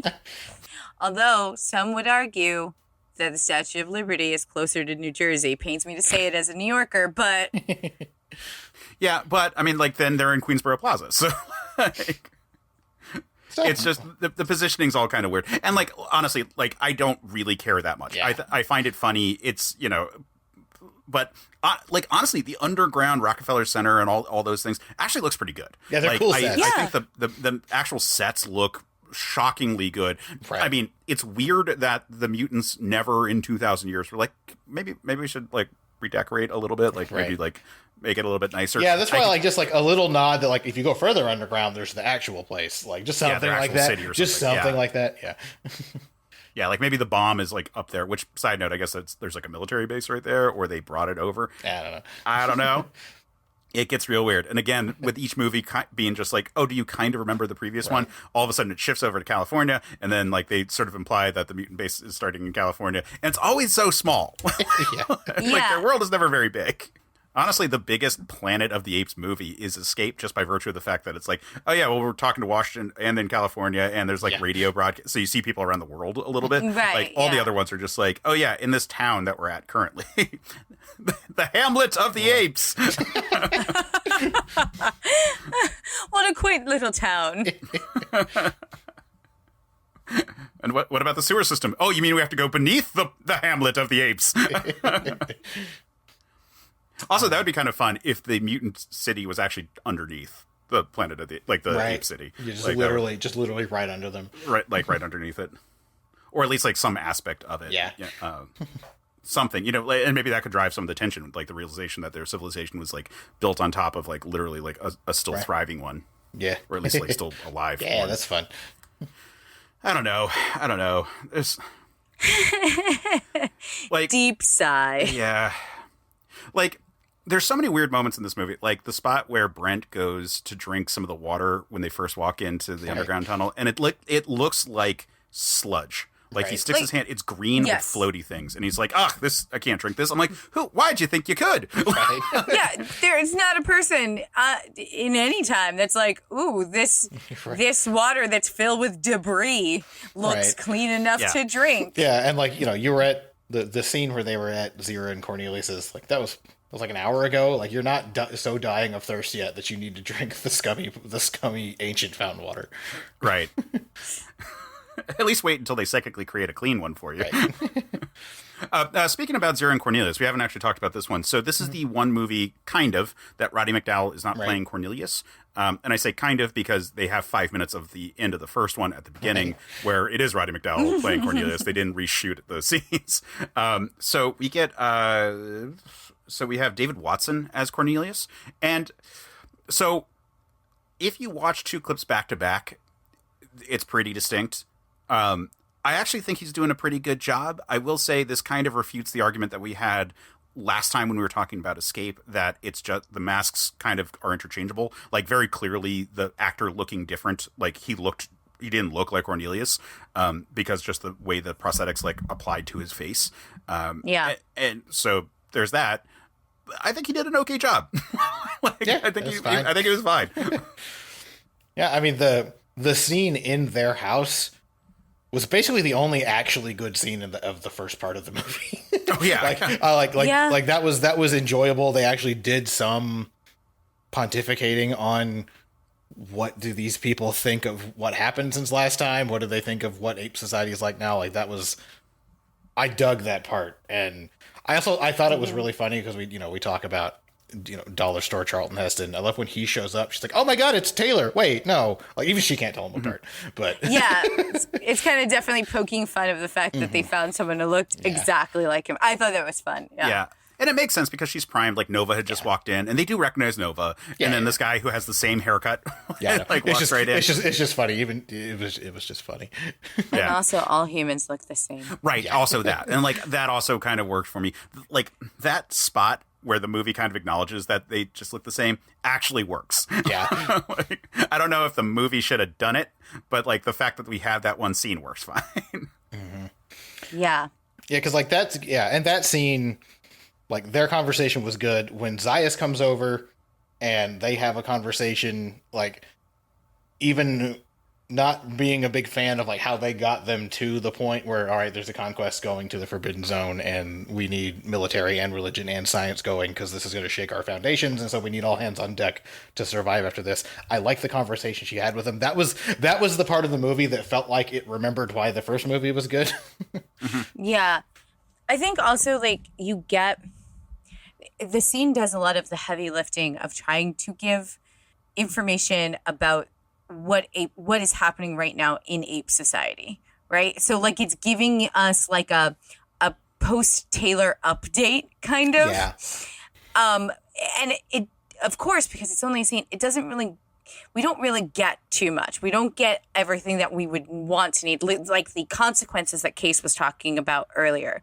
Because there should be real consequences to the fact that Taylor existed and that Taylor is gone and that, like, all of that stuff. Like, there should be stakes there. There should be actually stakes for Zira and Cornelius. There should be suspicion. There should be, and there is tension in these scenes that are displayed.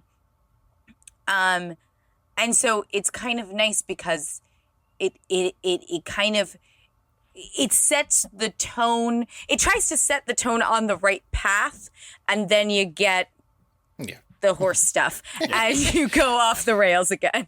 Yeah, I mean, it's interesting because we get Dr. Zaius, who, of course, is like the big bad guy of the first movie, being like, God, you guys thought I was bad? This fucker, General Ursus, like, fuck him. Yeah. Right, but it is weird, right? Because Ursus is bad for wanting to do the thing that Zaius doesn't want to do. Like, it's still, like, it's a weird conflict. And, like, the way that he's, I don't know, I felt like he was weirdly civil with Zira? Yeah, Zira and Cornelius. With Zira and Cornelius. I get that, like, all right, public need, there's a truce that happened. It was just weirdly fast. Like, especially I watched them back to back. I was like, weren't you about to have these guys basically executed for heresy? Like, when did y'all become buds? And I get this kind of like, oh, this, the war guy's being an asshole, and so they have to call a truce a little bit. But it was a weird, like, speed up to friendship when they still seem on paper fairly opposed. Yeah, it was weird. Yeah, and I feel like the real tension was just coming from Zira. Yeah, like she would like the actress is still in the last movie. Like she remembered where her character is coming from, right? And the script was like, no, and Dr. Zaius was like, no, we're good. There's a gorilla that I don't like, so we're good. Which is like, I mean, sometimes some religious leaders are like that. So I mean, maybe it's true to what the actor thought it should be, but it is jarring. This is why I purposely did not watch. I thought about it. I thought about doing exactly what you did. I thought about watching the first movie into the second movie, and I was like, I'm not going to do that to myself because I am going to be really disappointed when I have to watch Beneath. Yeah. And then it's interesting that then when they go into the Forbidden Zone and all the illusions pop up to like try to scare them away, Dr. Zaius is the one being like, no, it's all fake. Yeah, and that's one that I feel like that's the part where it's like, man, I feel like in a better version of this movie, that moment's really powerful. Because like the imagery is really cool. As one where like on paper, all of this is really evocative, but I don't understand what's happening. Like the image, the fire with their bleeding statue of their prophet and like the crucified monkeys behind the fire. That was sick as hell. I loved that shot. And then him being the one to believe and walk through it. It felt important. It felt like character development. It felt like a change in the conflict. But I can't figure out what it's supposed to be. Right. So, and there's like that's kind of the MO of this movie is really evocative moments that don't fit into kind of anything big. Yeah. I mean, I think like in that moment, if they had tried to make it that his faith overcame the illusions, if somehow like it like broke him to believe that the rules and everything that he lives for is the thing that like, oh, we can't be challenged like this. But no, I have to have faith to walk through. But that wasn't like really in the text. Like you could headcanon it if you wanted to, but it seemed more like a skeptic's point of view and not someone who's so strong in their own personal faith that someone else's illusions can't break their faith. Right. And that's kind of I feel like that's a weakness especially in the second movie with how Zaius is given. Like if you're going to do the Christofascism and you're going to have like the guy who is the religious leader and the scientific leader and has the politician's ear, they set him up more as kind of knowing a lot of it's bullshit and I'm keeping you guys from knowing the harder stuff.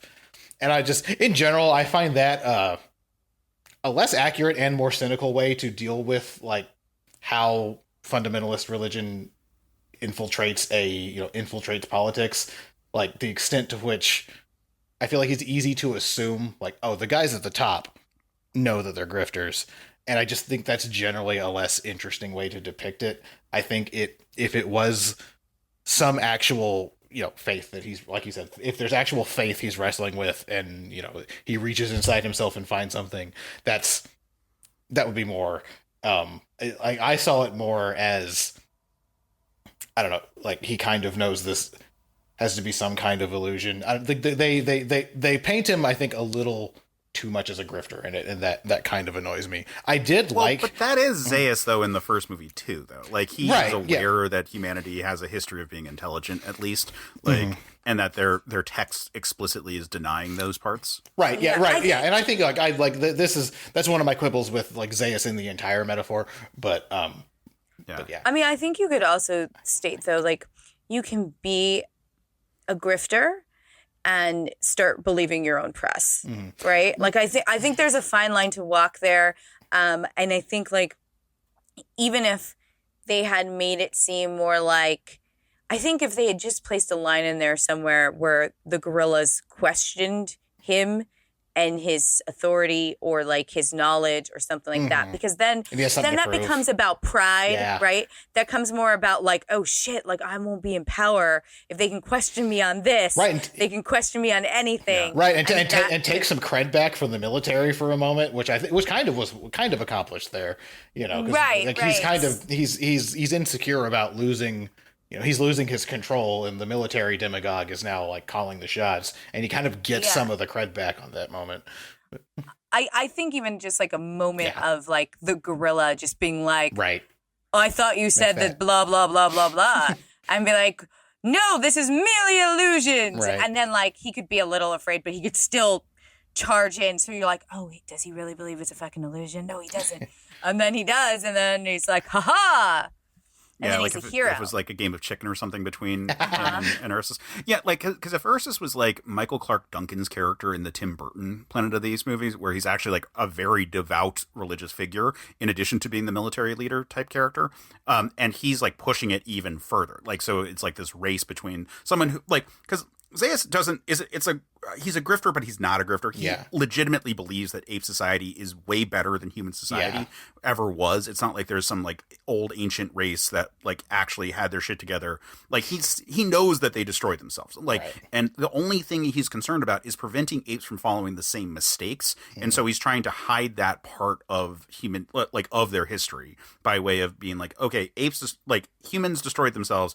Apes will have a better society by way of never quite embracing modernity in the same way. Like they've got some of the conveniences, but they really are anti-intellectual. It's more about like replicating the few things that are convenient, but not actually like going too far into this path of destruction.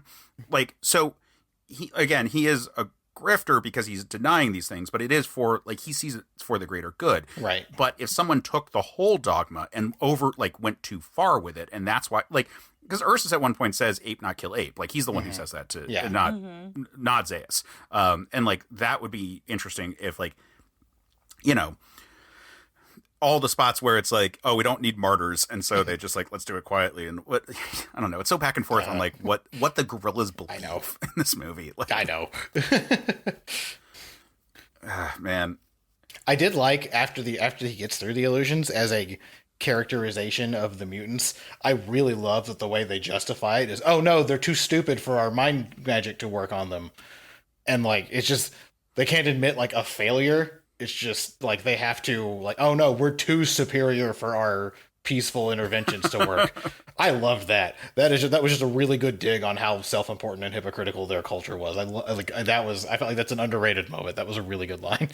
Yeah, I think that kind of goes along with like generally again going back to the screenwriter Paul Dane, like the later movies has a bit more of an axe to grind against hypocrites. Like there is a bit more of a discussion about like how humanity thinks itself as enlightened in the next movies, and how we're actually just as barbaric, if not worse, than the apes. And I think there is kind of that going on there, that there's like someone who's like really mad about people who are performatively good but still shitty. Yeah. And that's kind of going on with this movie as well, because it's like the whole we're a peaceful people. They kill ourselves, or they kill each other, kind of bit. Yeah, and I liked in this one too, because like there was that moment, and then at the end, like the big conflict at the end, there's two big moments of both of these groups, because of their self-important superiority and dogma, underestimating each other. Because you have that part where like, oh no, the apes are too stupid for that to work. And then at the end, when they're fighting near the bomb, the apes aren't scared of the bomb because they don't believe that humans can build something that's actually that dangerous. And that's part of like why they get sloppy. Like there's a line about like what do we have to fear about a machine made by man? And like so like that moment of them underestimating the humans because of believing their own dogmas and that destroying the world, that was cool. And it's a consequence of, you know, Zayas making sure that ape society never actually learns that humans are intelligent and were ever industrious and could build things. And so the fact that they believe that is why they can't handle the bomb room situation correctly, and that's the downfall. I like that a lot. Yeah. Cool stuff going on in this movie. Again, I want this movie to get remade. Like, so bad. Especially because this is a movie that the Circus trilogy, particularly War for the Planet of the Apes, does a lot to fix. Like, or at least in terms of my retrospect of it. Like, this movie as one of 9 Planet of the Apes movies, like it works a lot better knowing that like we see not just like in battle sort of like a little bit of the Doomsday Cult stuff going on, but we see all the Alpha and Omega stuff in that timeline, and we see them like shaving their heads ritualistically, like, which kind of like leads this vibe of like, oh, this is how we get to like the mutant place of them having like this like featureless like form that they go to, and this like obsession with like retaining their humanity as well. Like all those things are going on in the cult at the Foundation in War, and I think those all work to make the franchise as a whole better, which is one of the reasons why I really love the Circus movies, and why looking back now, like I'm not as frustrated about the limitations of this movie as I was when I first saw it. You know, like I think that's kind of a cool part about it too. But I feel like we're all chomping at the bit to fix this movie, though. Yeah. I think we're ready. I was gonna say it is telling for how, you know, panned this movie is, how much inspiration everything else still takes from it. Like I think it just shows how big the ideas were here and how evocative the imagery was, that like there's not the same vibe for, you know, this isn't like a Rocky 5 doesn't count. Like this one still counts. It was just really, really rough. And we want the cool parts to count harder. Like everything still pulls from it, and it's interesting. Yeah. Yeah, and I mean, like, it is also interesting looking at this movie as this is the only sequel that actually is set on the Planet of the Apes. Like, all the other movies are not, and like part of that is part of it is that there is no Planet of the Apes after this. Right. But like, this is our only other time outside of the TV shows, which are all prequels to the Heston movie. Like, so this is the only one where it's like, yeah, we're gonna just like be here and like have like an adventure with a different human after the stuff we saw, and we'll see where things go. And you know, I think we all wanted this to be more monumental, but like people like this franchise. They came out to see this movie a lot. Like this movie is commercially successful. It's like, again, I have to emphasize that part. It's just critically panned. Right.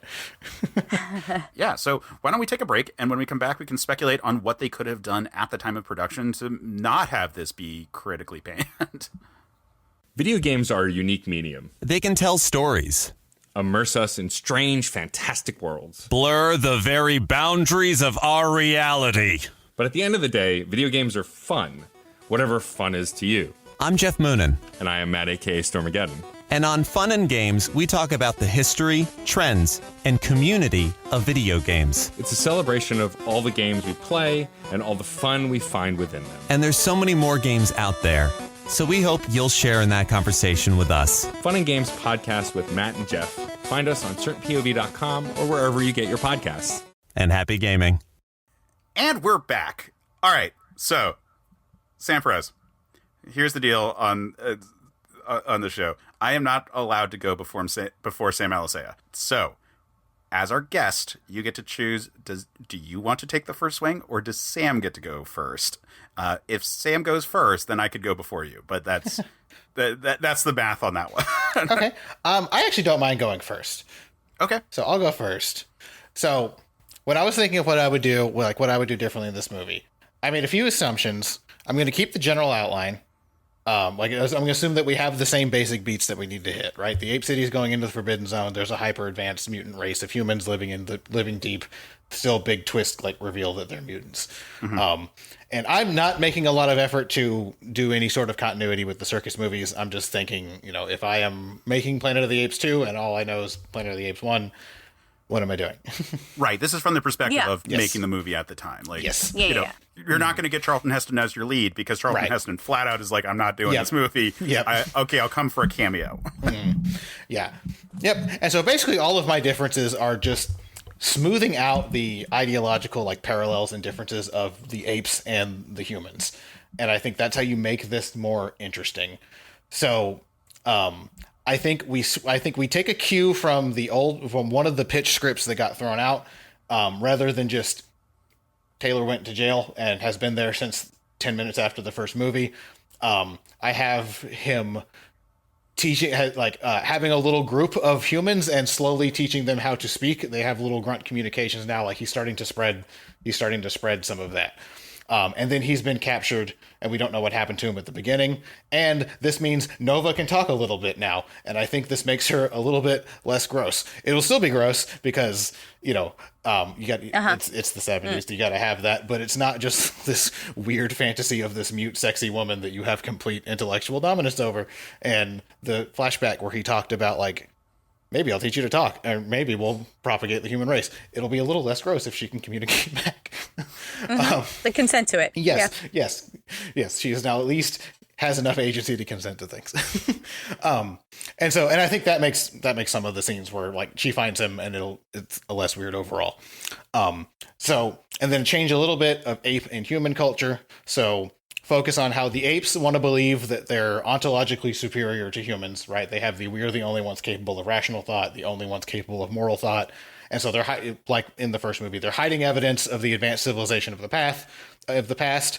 They're silencing the scientists, who were trying to prove other words. We focus on that conflict.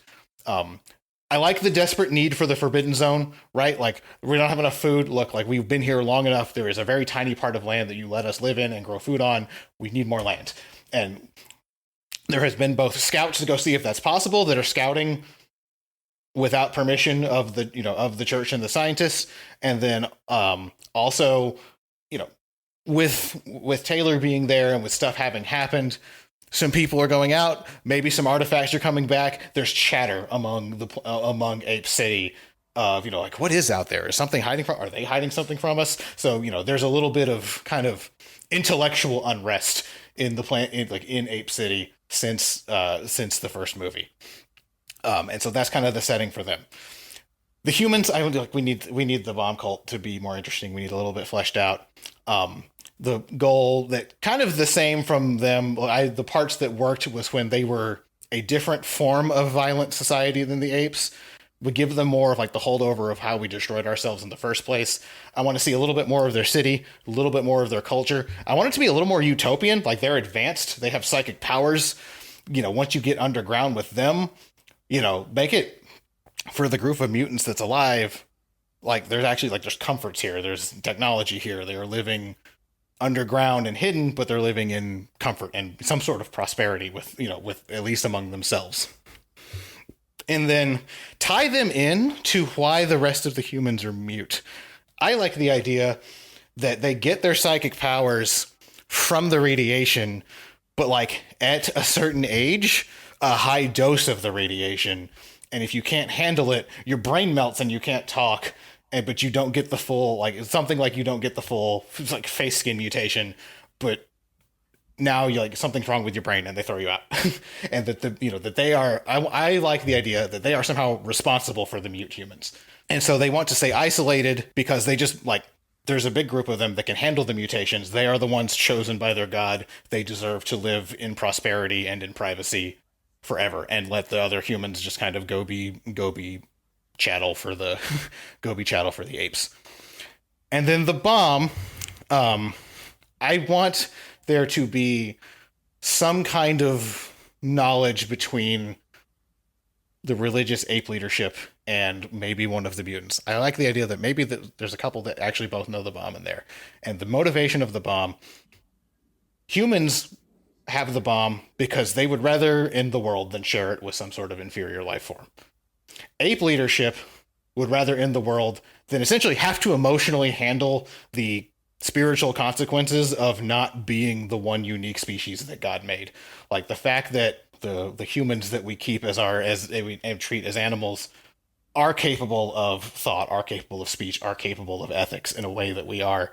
And just the reason that they would want the end of the world is just not being able to emotionally handle both the ethical consequences of how we've treated these things that actually have agency and intelligence, and also just having to redo your brain so that you are not the only intelligent thing on the planet.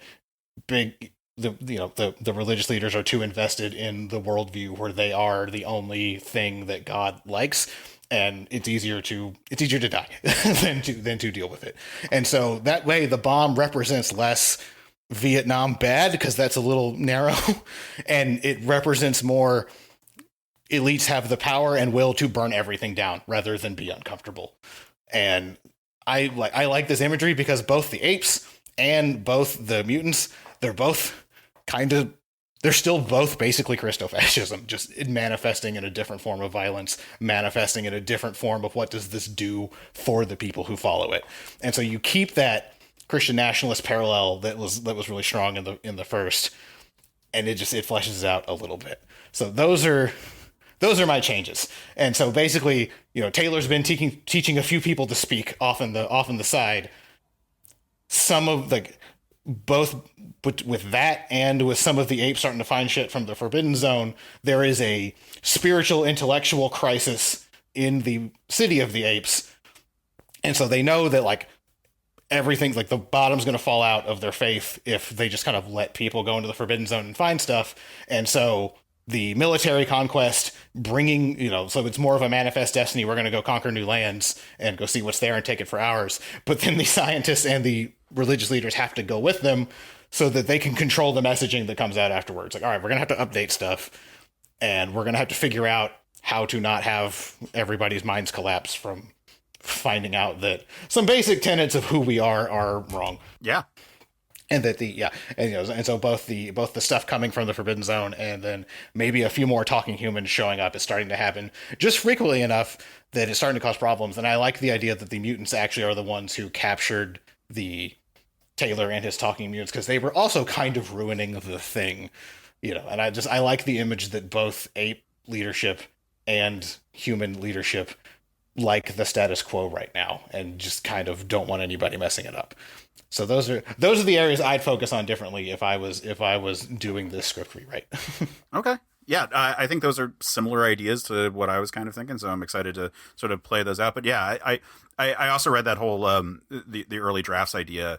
I'm glad that you didn't say what the original end twist was going to be, which was going to be Dr. Zaius in a zoo being tortured by humans. Right. Yeah, it's terrible. Yeah, which was going too far, and also kind of just reverses the status quo. Yeah, I know.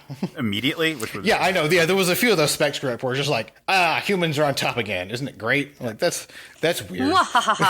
Right. No, Where but I we do meant really to like the idea be. of Taylor building up a civilization kind of thing. I think that's pretty cool. Yeah, and I like the idea that he got maybe 3 people that can talk, and both the apes and the mutants nope, can't have this. We have a thing going on. That's fun. I think that would be a cool way to go with it. Awesome. Sam Alisea, do you want to take a swing? So it's interesting because mine is very similar, because I also thought that the conflict should be over land, because I think it's the easiest kind of, this idea that, eventually you're civilizations just want to conquer things, right? And so just spread out and kind of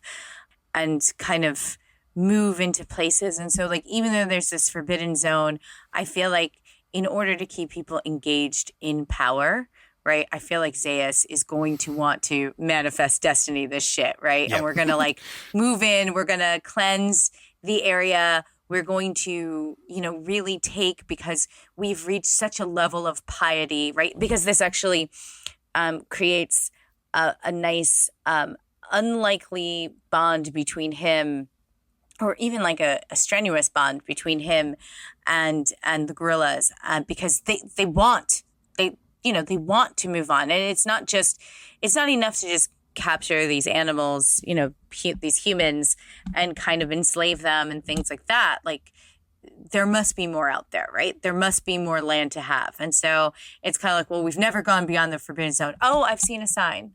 We can, right? And so like that kind of threatens the underneath world that has been. I would definitely, I understand Mr. Heston needs to be there, and honestly, I really like him blowing everything up at the end, because I need escape to happen, because I love it.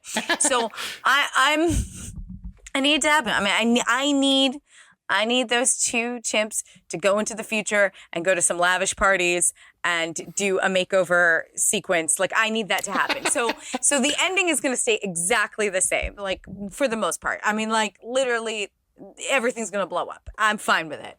I mean, that was kind of a criteria of Charlton Heston's for him to come back. So, like, yeah, it kind of has to. Yeah, right? It has to. So, so really what I want to flesh out is just like the conflict of what's happening between the mutants and the apes. And I think that it's enough that apes are going missing into scouting, and this is kind of like questioning. I think also I kind of want the chimps, kind of led by Zira, instead of to just protest for peace, I want them to be protesting for humane treatment of humans. Yeah. I want them to be animal rights activists, basically. Like, that makes it more sense. Like, it would make more sense to me, because now that they've met Taylor and yes, they did a lot of experimentation on animals. They were trying to learn about, or on humans. They were trying to learn about humans and things like that. That doesn't necessarily mean that they could not be empathetic to them. I mean, there are plenty of people that work within medical science that may have to deal with splicing mice brains for Alzheimer's, things like that. They're not necessarily animal haters. And so I think like it would make sense for the chimps to be okay to be placed, for a few of them to be placed in this more sympathetic life. Like, oh no, don't you see, like, because this is where like a consequence of Taylor being there like comes into play, right? Oh, don't you see that, like, there's possibilities for them, they possibly can learn. I think maybe we could try by teaching them sign language, which is like really like, yeah. And like, kind of like, no, like, it's clear that they have, real valid attachments and emotions. And so I feel like that would be interesting, because that's like a real repercussion from this guy showing up that is showing them that humans are more than what they expected. And then I think in the beginning, I would like to have Nova actually, I know. Okay, look, fuck it. It's the 70s. And I know that it's got to be a big thing when she's like, Taylor, at the end. And that's supposed to help snapping out of it. But no, I want her to be able to at least mimic the sound of his name in the very top, so that Nova gets to have a little more agency, even if she's mostly grunting and signing, and like the only word she knows is Taylor, or maybe she only can do that ta, like she can only go ta. Like, fine. But I want her to be able to start the process of like being someone who can talk, or being someone who can like be an active member. Also, I want to give Brent, because we've accepted that he exists, okay? Like Heston's out, so We're going to have a Brent. I thought about just cutting him out and just having Nova be like the star. I did think about that. I thought about that too. And it's like, it's hard to make that work unless you really want to commit to like a fairly abstract, like a fairly mute performance from the character. Right. So, yeah. Which could be interesting.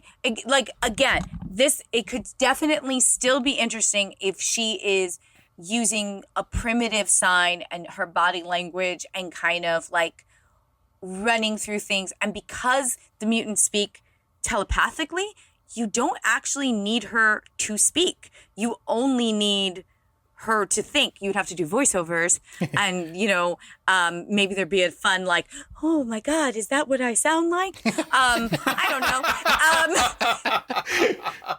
So I did kind of play with that, right? I did kind of play with the idea of doing that because I do think that it's kind of interesting to have all of a sudden Taylor taken away from her. She's got all sorts of new knowledge, and then she runs back to Zero. So we still have that conversation, right? Zero can have an even more tense conversation with Zaius because Zaius doesn't want to completely get rid of her, but it's very contentious. It's very like, and I think there should be like a line in there like, you are only here because of like my grace or my forgiveness. Like I want to know that there is like a complicated truce between them and maybe even a reason why he's decided to spare her and Cornelius, despite the fact, like, I think actually you should have the chimps be protesting for like human, humane treatment of humans and have him like come in and be like, listen, the only reason you're alive is because you're helping me keep them in check. Right. So like, they're like, and so I think that becomes like super interesting. But despite, even if I don't do that with Nova, I think it could be interesting, but it might be hard and it might be like a little not of the time. So having Brent come in, I'd like to give him a little more action because I feel like even though he's a man who like fights and stuff and, he kind of just goes with the flow. And I get that he's a man out of time. I understand that he is a person who is not from this world. But I feel like he just kind of like listens and doesn't question, which, listen, as a coward, I completely understand that. But I think that this is not a person who's a coward. He's a person who signed up to be part of an experimental space program that went through a time warp in order to go after his friend Taylor. Like, that is not a man who is just going to be like, cool. So I just had from the gorillas. Okay, check. I got that. Like, he doesn't question anything. So I need him to question things, and I would like him to get to the mutants a little sooner. I would like him to actually almost get into a scrape with the gorillas. I'd like him to not be captured, and I'd like Nova to save him, who's been like kind of hiding because she doesn't have Taylor. And then she kind of will lead him to this area where the gorillas do not go, which is the forbidden zone, and the two of them have to go in there unknowingly.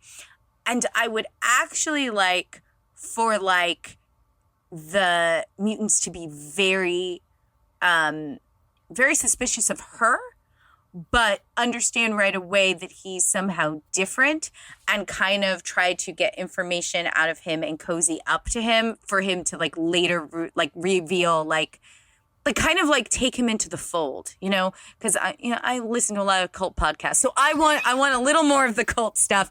I want them to like take him into the fold and for him to turn around and be like, but that's, like I want the weapon reveal, even though, oh God, honestly, that scene when he walks in and you see the bomb, like that's like pretty like awesome. But I want it to be like not so soon because now I'm getting to them sooner, right? So I want him to walk into a civilization that is a little more polished. It's underground. I'm thinking like Logan's Run. I'm thinking like, oh, we have like a utopia. Like, oh, it's so great. No, we have been hiding from the apes. Oh no, yes, they're coming for us. Because now he sees them as people, right? He sees them as people who, like, the people that will be from who he was and from the people that he left behind. So automatically there's like, oh my God, thank gosh, like humans survived. Like we lived on. Like this is amazing. And he's kind of in the fold, and he's asking about Nova, but they're like, no, she's very well taken care of. Don't worry. Da, da, da, da. You know, like, oh, she's fine. And later to find out that she's definitely not fine because she's actually in prison with Taylor. Like, and they've imprisoned Taylor because he found out about the bomb. And they think because they've ingratiated this guy that, like, he'll be fine.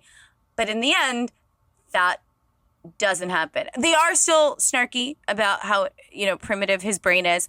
And then together, he and Taylor, and yes, I would still keep them fighting, like being mind-controlled fight to the death, because I do love that. It's weird and it's quirky, and I would definitely keep that scene.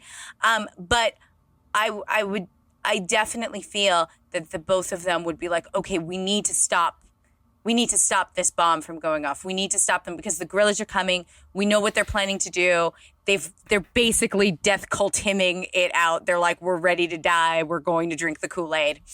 And like go into that. And then I don't know if I want him to die. Like, I don't know if I want him to die by the hands of the apes or if I want him to die by Taylor's hand because Taylor decides that it all should end and then Taylor hits the bomb. Because I think that there's something like crazy about that, but like, no, it has to end.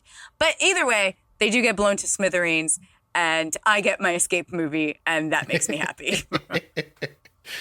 Yeah, I feel like we all have kind of similar notes because this movie obviously had a lot of like real hurdles to get over just to like get made. So there's, you know, when it was coming out, it was like, yeah, we're probably going to have like a new white guy protagonist to replace our previous white guy protagonist because it's 1970. Like, oh yeah, I read that it was going to be Burt Reynolds at first. That would have been so much better.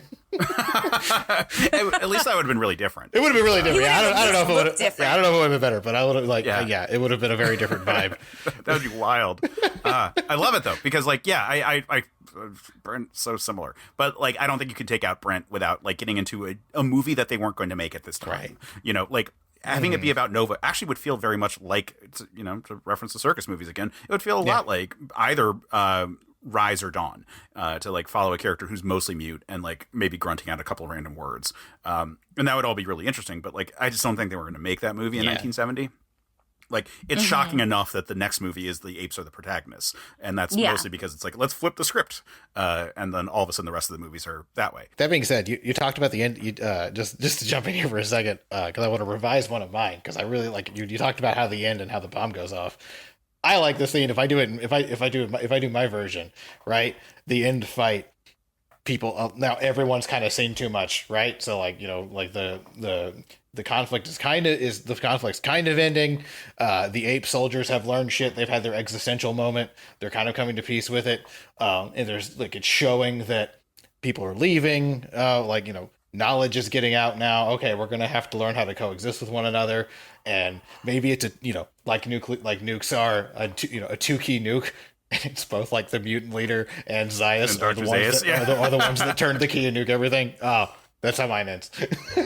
Oh man, that's if Zaius is like really like in an alliance with like the leadership. And, like, so I don't even think it's an alliance. I think that's, at least on mine, like the way I had it, that's him having his existential moment of he cannot exist in the world where he is not of the only race that is capable of ethical and moral thought. You know, like I cannot emotionally handle not being God's chosen people.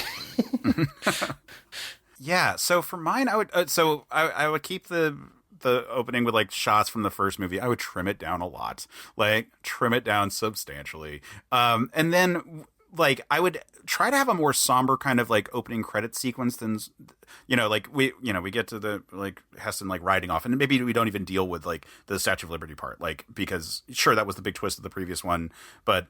It's fine. We all know. Like, everyone knows this. It's the one part everybody definitely remembered already. Yeah, everyone remembers this part. So I would have the credits open with, like, the sound of shoveling. And, like, I would have, like, Brent and the skipper, like, burying the rest of their crew and imply that there were a bunch of people who died when they crash landed.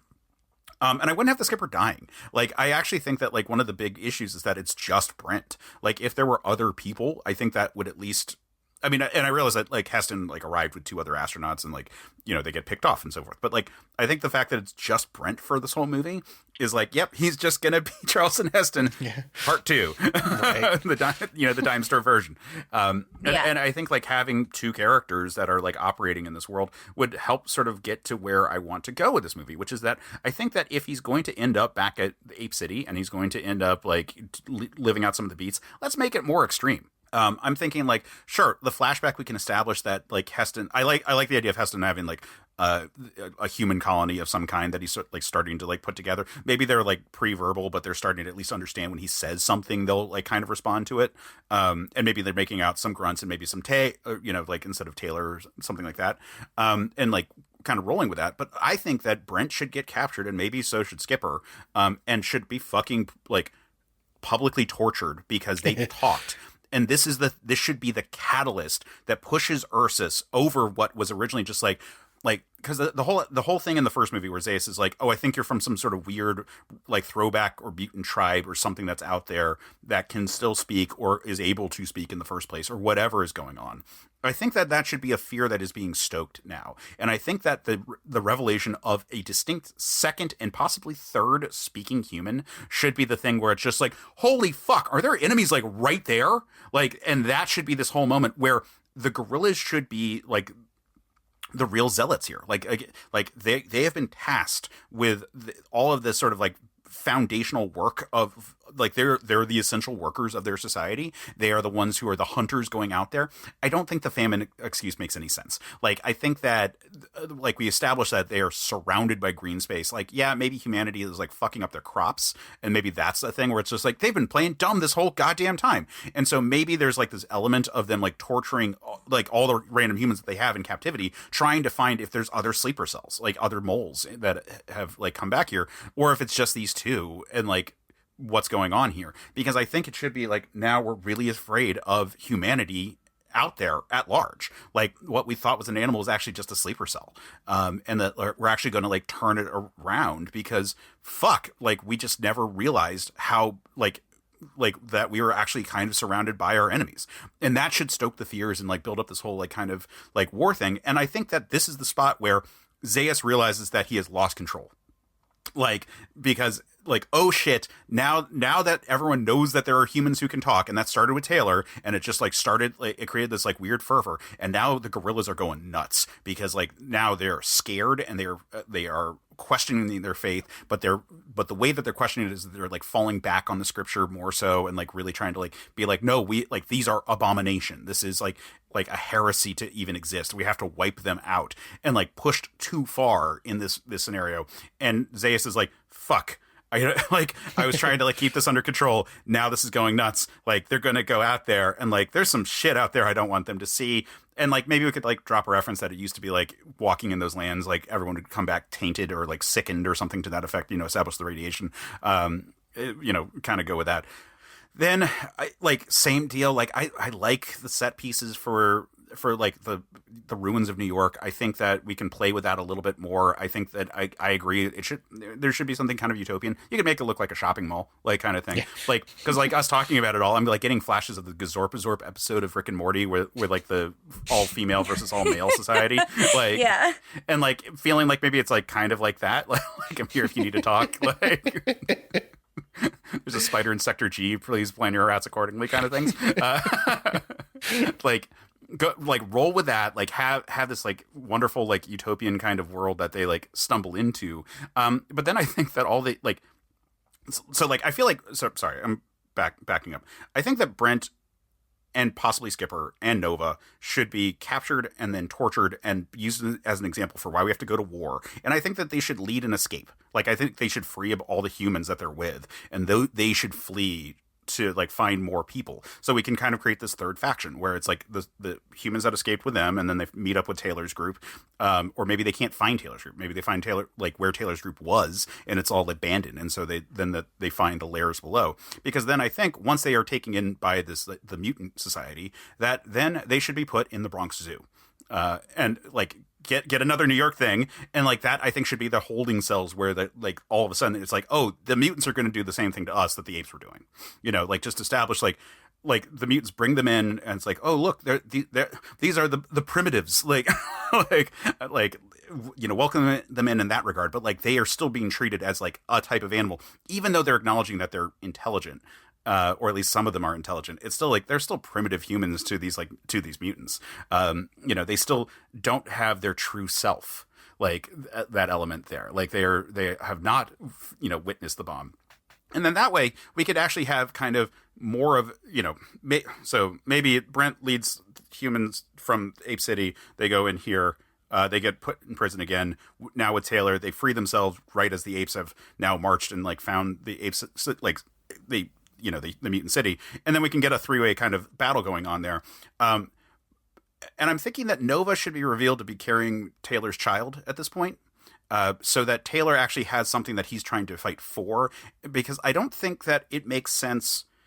Like Taylor fucking hates this world. Like I get that, but it still seems like a really big step to be like, let's nuke them all. Like he already was pretty mad about that. He was really upset that humanity blew themselves up in the first one. Like I think that even as much of like a misanthrope as Taylor is, like he very explicitly doesn't like people, and like one of his arcs of the first movie is realizing that he is lonely and he needs to find some kind of companionship. You compare that with Brent probably shouldn't have that vibe at all. Like Brent seems to be like fairly like personable, and like especially if he has like Skipper with him, and like they can be like, yeah, no, we're this is a fucked up place we're in, but like we got each other, buddy. And they know they're in the future. Like, they all know they're in the future. Like, Brent has a much more understated kind of reaction anyway. I like all of that. So I think maybe them trying to stop the apes from fucking up the bomb, they get shot and they, like, fall over and, like, destroy it, rather than any kind of ambiguity about the purpose of actually setting it off. I think it should totally be an accident, or it should be the mutants actually doing it. Like, that, like, either the mutants are like, this is our final step and we have to do it, or the apes shoot Taylor and Brent and they both fall backwards, or just shoot Taylor and he falls into it and whatnot. But, like, I think that having more of a 3-way battle at the end will allow the chaos to be a little bit crazier in that whole situation. But I don't hate the ending of this movie, so I don't need that to be wildly changed. I just need it to be more interesting up until we get to that point. Yeah, because also we need escape. Right, also we need escape. Yeah. And again, like, Charlton Heston wasn't coming back unless this movie ended with, like, literally the world is destroyed and it's not coming back. Right. Yeah, it's interesting, like, this is the same thing I said before we started about how much moment to moment works, even with how panned this movie is, because all of ours are I just want the things that worked to work harder, like, yeah. Like, we and just to be stitched together better. Yeah, like, yeah. Right, but that's part of it. Yeah, the part of making them work harder is give them narrative weight that matches the just pure aesthetic weight that they had. Yeah, honestly, just clearing up however you want to do it, what the motivation is for the apes and the mutants to be at war. Right. What does anybody want here? That specifically will make so much more sense, right? Whether it's a religious crusade, whether it's a grab for power of land, whether it's that neither of them want the status quo upset, which Taylor definitely does. It doesn't matter as long as there's a reason for real explained in the script and not just a headcanon that we've made up. Right. To justify everything. Yeah. Honestly, it's unfortunate that the middle of this movie just lags so hard, because the end is pretty cool. And it leads to some really cool stuff, even though Charlton Heston is really what blew it up. Yeah, I mean, like, this movie is definitely like what we're talking about when we say that, like, we look at movies that are fascinating but flawed on this show. And, like, this is, like, there's so many fascinating bits to it all, but also so many just, like, fucked up spots just in terms of, like, what the presentation was. And in terms of the makeup, like, we never really talked about just, like, God, is the ape makeup bad in this? Like, this is the worst of all of them. Like, even Battle has better ape makeup. Yeah, like, if you're not a named ape, you get the Party City mask.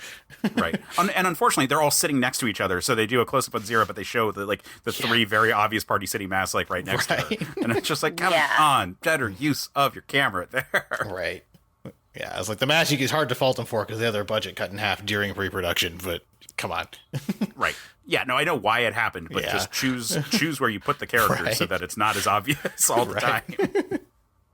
Like, they have so many, like, close-ups on, like, characters who are very clearly in shitty masks, and it's just like, no. Why? And I don't know how you work around that aside from just, like, better camera placement, which is kind of a, like, man, the DP and the director could have been more on top of things, I guess. But, yeah, like, the mutant stuff is interesting. It's a big pivot, and it's nice to introduce that, like the Protoss in this situation, you know, like that we have like, all right, well, we've got the ape society and they're one thing, and we've got the bestial human society and they're like weirdly primitive, and the apes are like kind of like, they're a little bit more primitive than us, like they're pre-industrial, but they, you know, they're about like colonial America level tech for the most part, with, you know, maybe a couple areas where it's a little more advanced and a couple areas where it's less, like, but and then we got like our super advanced group to throw in there, and like that makes for like a good like real-time strategy game kind of setup if you wanted to do it. And it's just unfortunate that that's not this is a movie instead of a real-time strategy game.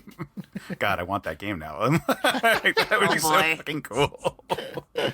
Like chimpanzee shock troops and like, or rather they're in like dirigibles and yeah, like it's cool stuff. It's just unfortunate that they needed to retread so much. And, you know, we were joking off mic, like, could you imagine if Brent had just gone straight to where Taylor was lost and we just never saw any apes in this whole fucking movie? Like, they just never were there. Like, or maybe just the ape scouts that, like, were seeing. They just trolled you. They like, that's like a Rickroll, but like...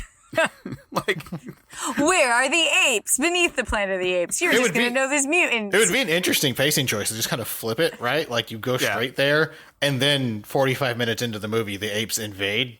Like, that could be cool. People would, or they reveal the bomb and it opens like the silo that the bomb is in, and all of a sudden it like just apes fall through because it literally is under Ape City. They're like, they all just like look down and it's like, God, I guess we were beneath the planet of the apes. We were here the whole time. So like 45 minutes, you're like, wait, is this a Planet of the Apes movie? Like, what's going on here? Like there's mutants and it's like certainly the future, but I don't know. It's got like, I don't see any of the ape stuff. Oh, there they are. I liked one of the spec scripts that was just like they get in a different spaceship and they go further into the future. And it's like, what's the planet made of now? And it's like, the series becomes a stupid like Planet of the X series where each one's just a different weird future. Like that's a terrible idea, but it's hilarious. Planet of the Crabs. That is the most terrifying of the planets for me. Just sideway walking and pinchers coming at you. Did either of you see The Future is Wild, which was like a spec, like I forget what station it was on, but it was like we're gonna speculate on like what the future evolution of the planet looks like based on like geographic factors that we can anticipate. And so like eventually most mammals die off in it. Like the last mammals that are really alive are like these like mice that spiders keep to like clean their nests. In it, but one area that they get to is that they establish like at this like far future point, but like it's not as far as it goes, that like they start having like land cephalopods, like land like octopi or octopuses that have developed like nests that they fill up with water and are able to function as the sort of like weird kind of predatory like plant type thing that they post up in these like water baths or like water pools and like eat anything that comes close to them. And then eventually like they get to the point where like most vertebrates are dead at that point, and the like these like vast jungles that have conquered like a chunk of North America have both like elephant-sized octopuses as well as like these little swinging ones that are supposed to be like simian type things that they like are like eventually these will become like sapient creatures again, and Earth will have have sapient creatures once more. So like Planet of the Octopuses. I like it. Yeah, but that doesn't get any of the social commentary that they're trying to go for in this movie. Like the apes specifically being like a descendant society to ours is important as well. Like it's not just that they have usurped our role; it's that they have like literally taken much of our culture, like and like shorthanded it, and as a result are kind of like repeating our same mistakes over and over again.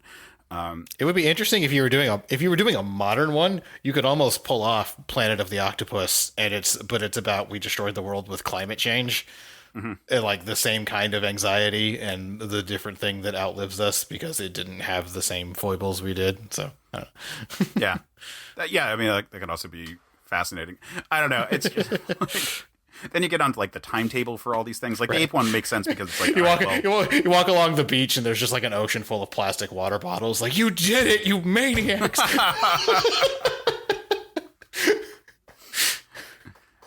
Yeah. Or it's like the dry land scene in Waterworld where, but it's just like the tip of the Statue of Liberty is like sticking out or something like that. Yeah. This movie is such a bummer because it's not. It is our only real time spending in the Planet of the Apes once we know what the twist is officially, and like really like spending time like seeing their society after the fact. And I really wish they had capitalized more on like, all right, what does Taylor's existence mean to this ape society, and then what is going on with the mutants and like how they have related to each other over the 2,000 years, since then, like because it's. It's weird. Yeah, but honestly, real talk. If I'm redoing the spec script completely from scratch, and like I don't have to be realistic, and we could make whatever movie we wanted it to be.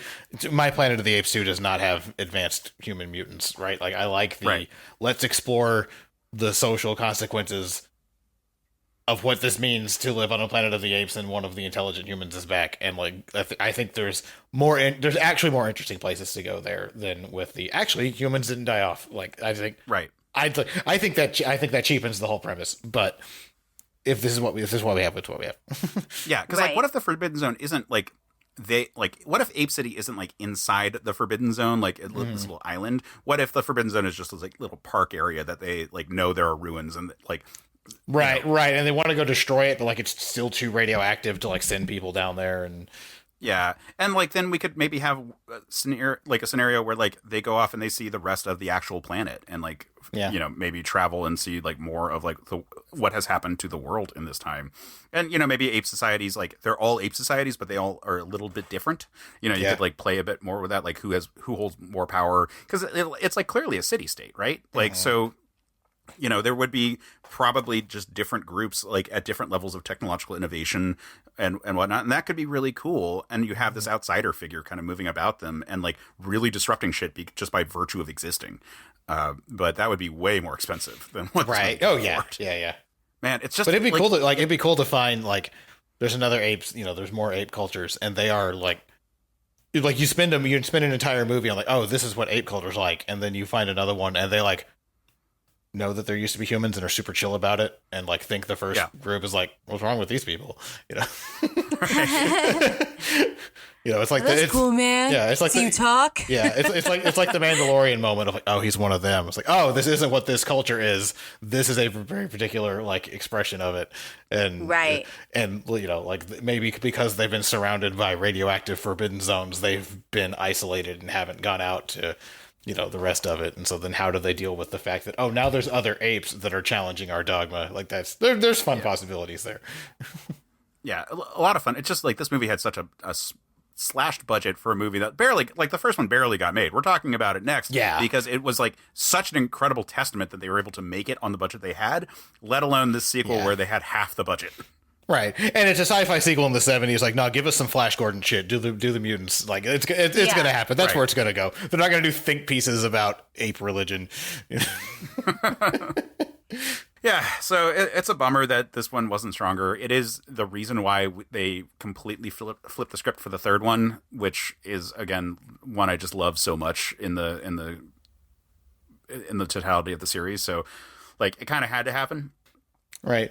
And it's interesting to think that if this movie was better and made less money, we probably just would not have the Planet of the Apes franchise. Like, this was dumb, but it did gangbusters. And now, like, this is an institution that is still around. And it's a fascinating moment in any franchise, just like how this is such a movie that nobody actually likes, but is super, super important to, like, what came next. It's really interesting. It's a really interesting movie.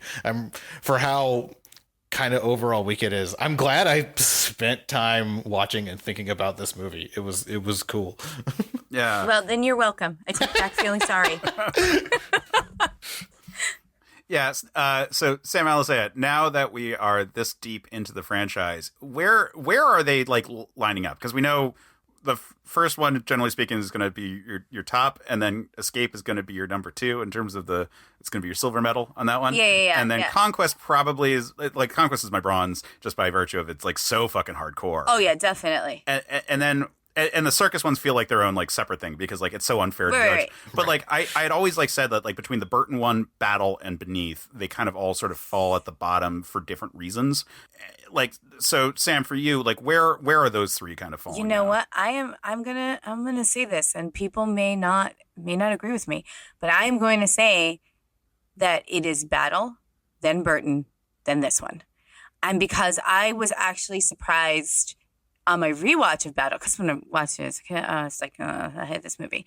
But when I rewatched it, I was like, oh, actually, for the micro budget that they had, and for like the lack of support and everything, I actually really enjoyed the film, and I was surprised that I did not hate it. So yeah, that's where it goes. And the Burton one has its qualities. I just didn't feel like I think aesthetically it looked good, but I felt like he didn't really understand what I thought was true to the universe. Like I feel like Circus really gets it, or the Circus, trilogy gets it. But I was like, I actually like put off watching the Circus ones because I was so turned off by the Burton one that like I decided that I did not want to watch any more Planet of the Apes. Like I was done with it. And like it took me a little while before I actually watched the Circus. So yes, but it is not worse than this movie. Even though this movie has a lot more interesting things to say, it also doesn't almost say anything. Right. So like it still has to be dead last for me. Yeah, like the Burton one's not great, it's barely good, but you're not just like bored most of the time, which like I felt like for a lot of Beneath. Like I'm just like actively bored during long portions of this. Like there's lots of parts that work, and then there's a lot that's boring and confusing. Yeah, like if I have the TV on and like the Burton one comes on and I'm like doing laundry and folding laundry, like I might leave it on in the background. But if like Beneath comes on, like even though, like, technically the beeping makes so much sense, I'm not going to leave that on in the background. I am going to change this movie. I'm going to find Princess Diaries 2, and I'm going to leave that on in the background instead. Yeah, because, like, the Burton one also has the benefit of just the special effects being so good in that one that, like, at least it's visually really interesting to look at. And honestly, like the plot of that movie is closer to what I was pitching here, where it's just like, let's lead an uprising kind of thing, which, doesn't happen in the original. And like, all right, that's not a natural escalation of this like lonely person's trying to escape from society. Like he, leads all the people in an uprising kind of moment. That would all be cool. But, it's also still a terrible movie. So like, I think the better special effects in Burton puts it above Beneath for me. Like there's some I'm sorry, that tree fight was amazing. I mean, nothing happened in it. I can't, for the kitsch value alone, I can't believe it. I cannot believe you're putting. Go on. I'm sorry, it was rude. So for me, it's again, original, Escape, Conquest, and then Battle has wormed its way up by virtue of it being like, oh, I can't believe this movie got made, period. And then Burton, and then Beneath, and it's about there. Yeah. That's wild. It's such a weird franchise that like I just fucking love so much, and I'm so glad we're doing these. I know everyone knows at this point. We're 4 movies in. But yeah. So that was kind of my reaction when I finished watching this. I'm like, it's so cool that all these movies exist. Yeah, that's just wild. Like you're like, oh, cool, good for you existing. Yeah, it's like I don't particularly love any of them. Just it's cool that they're here. Like movies are more interesting because these keep happening. I don't know. 3 is like easy to love once. Like I don't know if you haven't seen that in a while, but like man, it's like weirdly charming for a bunch of it, and then a gut punch at the end, which is kind of how like a lot of the Planet of the Apes movies work. But yeah, I mean, yeah. So anyway, so Sam Perez, thank you for joining us for this episode. Thank you for undertaking what what has a lot of the, like, I'd say the weirdest qualities going on here, like, you know, again, mutant death cult, like, is an interesting, like, addition for just this one movie. Yeah. Into the world, surprise narrator saying that planet just died. Yeah, thank you for having me. This was a lot of fun. Where can people find you, follow you, you know, plugs? Yeah, so on the internet, I do a lot of tweeting. I'm on Twitter. The handle is Skip Sandwich, like skip the form of movement and sandwich the food. I blog at skipsandwichdx.com. That's my personal blog. And then I have a recently started project with a friend.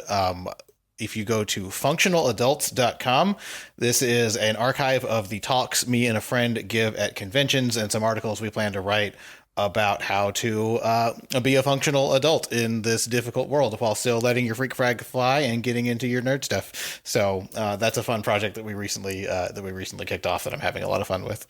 Excellent. Well, people should check that out. And if you're ever at East Coast conventions, come find us. We do panels. They're a lot of fun. Yeah, so people should check that out. Just like, you're so fun to talk to. I'm so glad to have you on in an episode that is making the light of day. Yeah. Hopefully, I don't think there's anything in here that you'll listen back to and be like, "Wow, we can't air this." We're cutting it. No, we said we were doing all 5. We're cutting the beneath one. No. And people would be like, "Okay, fair." Right? They'd be like, "Great, don't have to rewatch it. Fantastic." Yeah. So no, thank you for coming on. It's great to chat. Like yeah. Now, Sam A, where can people find you and follow you? They can find me here, and they can find me at the Discord, our Discord. But other than that, they really won't be able to follow me or find me anywhere because I am too busy walking the tunnels through Queensboro Plaza to find my way into Manhattan, to find my way to a secret underground lair where I will worship the weapons that I can show my true self to. But if you have any complaints about what I said or even the orders and you think that, like, I don't know, somehow Burton doesn't deserve to be, like, down that far on the list, you are wrong. But you can take that up with Case at... you can find me on Twitter at Case Aiken. You can find the show at Another Pass. You can go fuck yourself if you think that we need to have a strong debate about which one is tied for last, because they're all not that great at the end. And at the beginning, they're great. So... yes, it doesn't matter how far bad they are.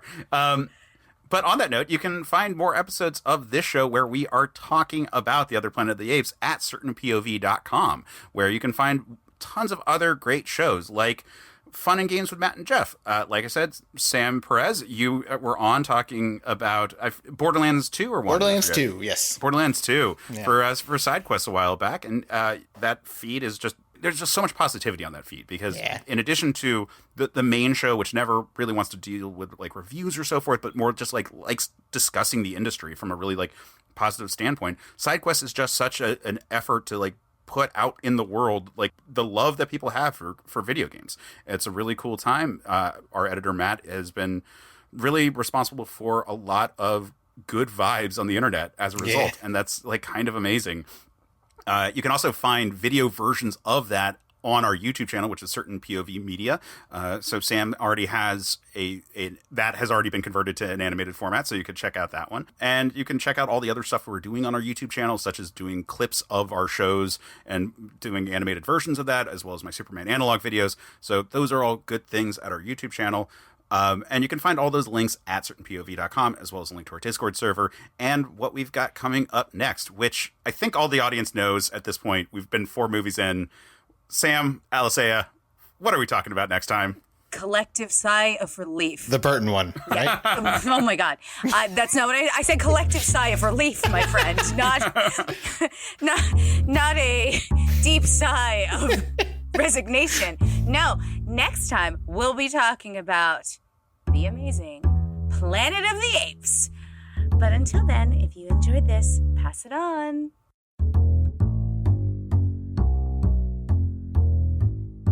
Thanks for listening to Certain Point of View's Another Pass podcast. Don't miss an episode. Just subscribe and review the show on iTunes. Just go to certainpov.com. Another Pass is a Certain POV production. Our hosts are Sam Alicea and Case Aiken. The show is edited by Matt Storm. Our logo and episode art is by Case Aiken. Our intro theme is by Vin Macri, and our outro theme is by Matt Brogan. My cat's joining us. Oh, hi, cat. Also, Sam. Yes, hi. Nice to meet you. Yes, hi. Dr. Zayas. No, I was having a lot of thoughts of, he can talk. I can sing! I hope Matt hasn't gotten tired of us doing this for every single one. Well, I mean, as of the time we're recording this, Matt has not even started to edit any of them, since we're doing this well ahead of time. But I mean, like, while he's editing this, I hope by the time he gets to this one, which is number 4, yep, he's not like, these mother truckers. They just keep doing this to me. We're sorry. Say hi to Otis. CPOV. CertainPOV.com.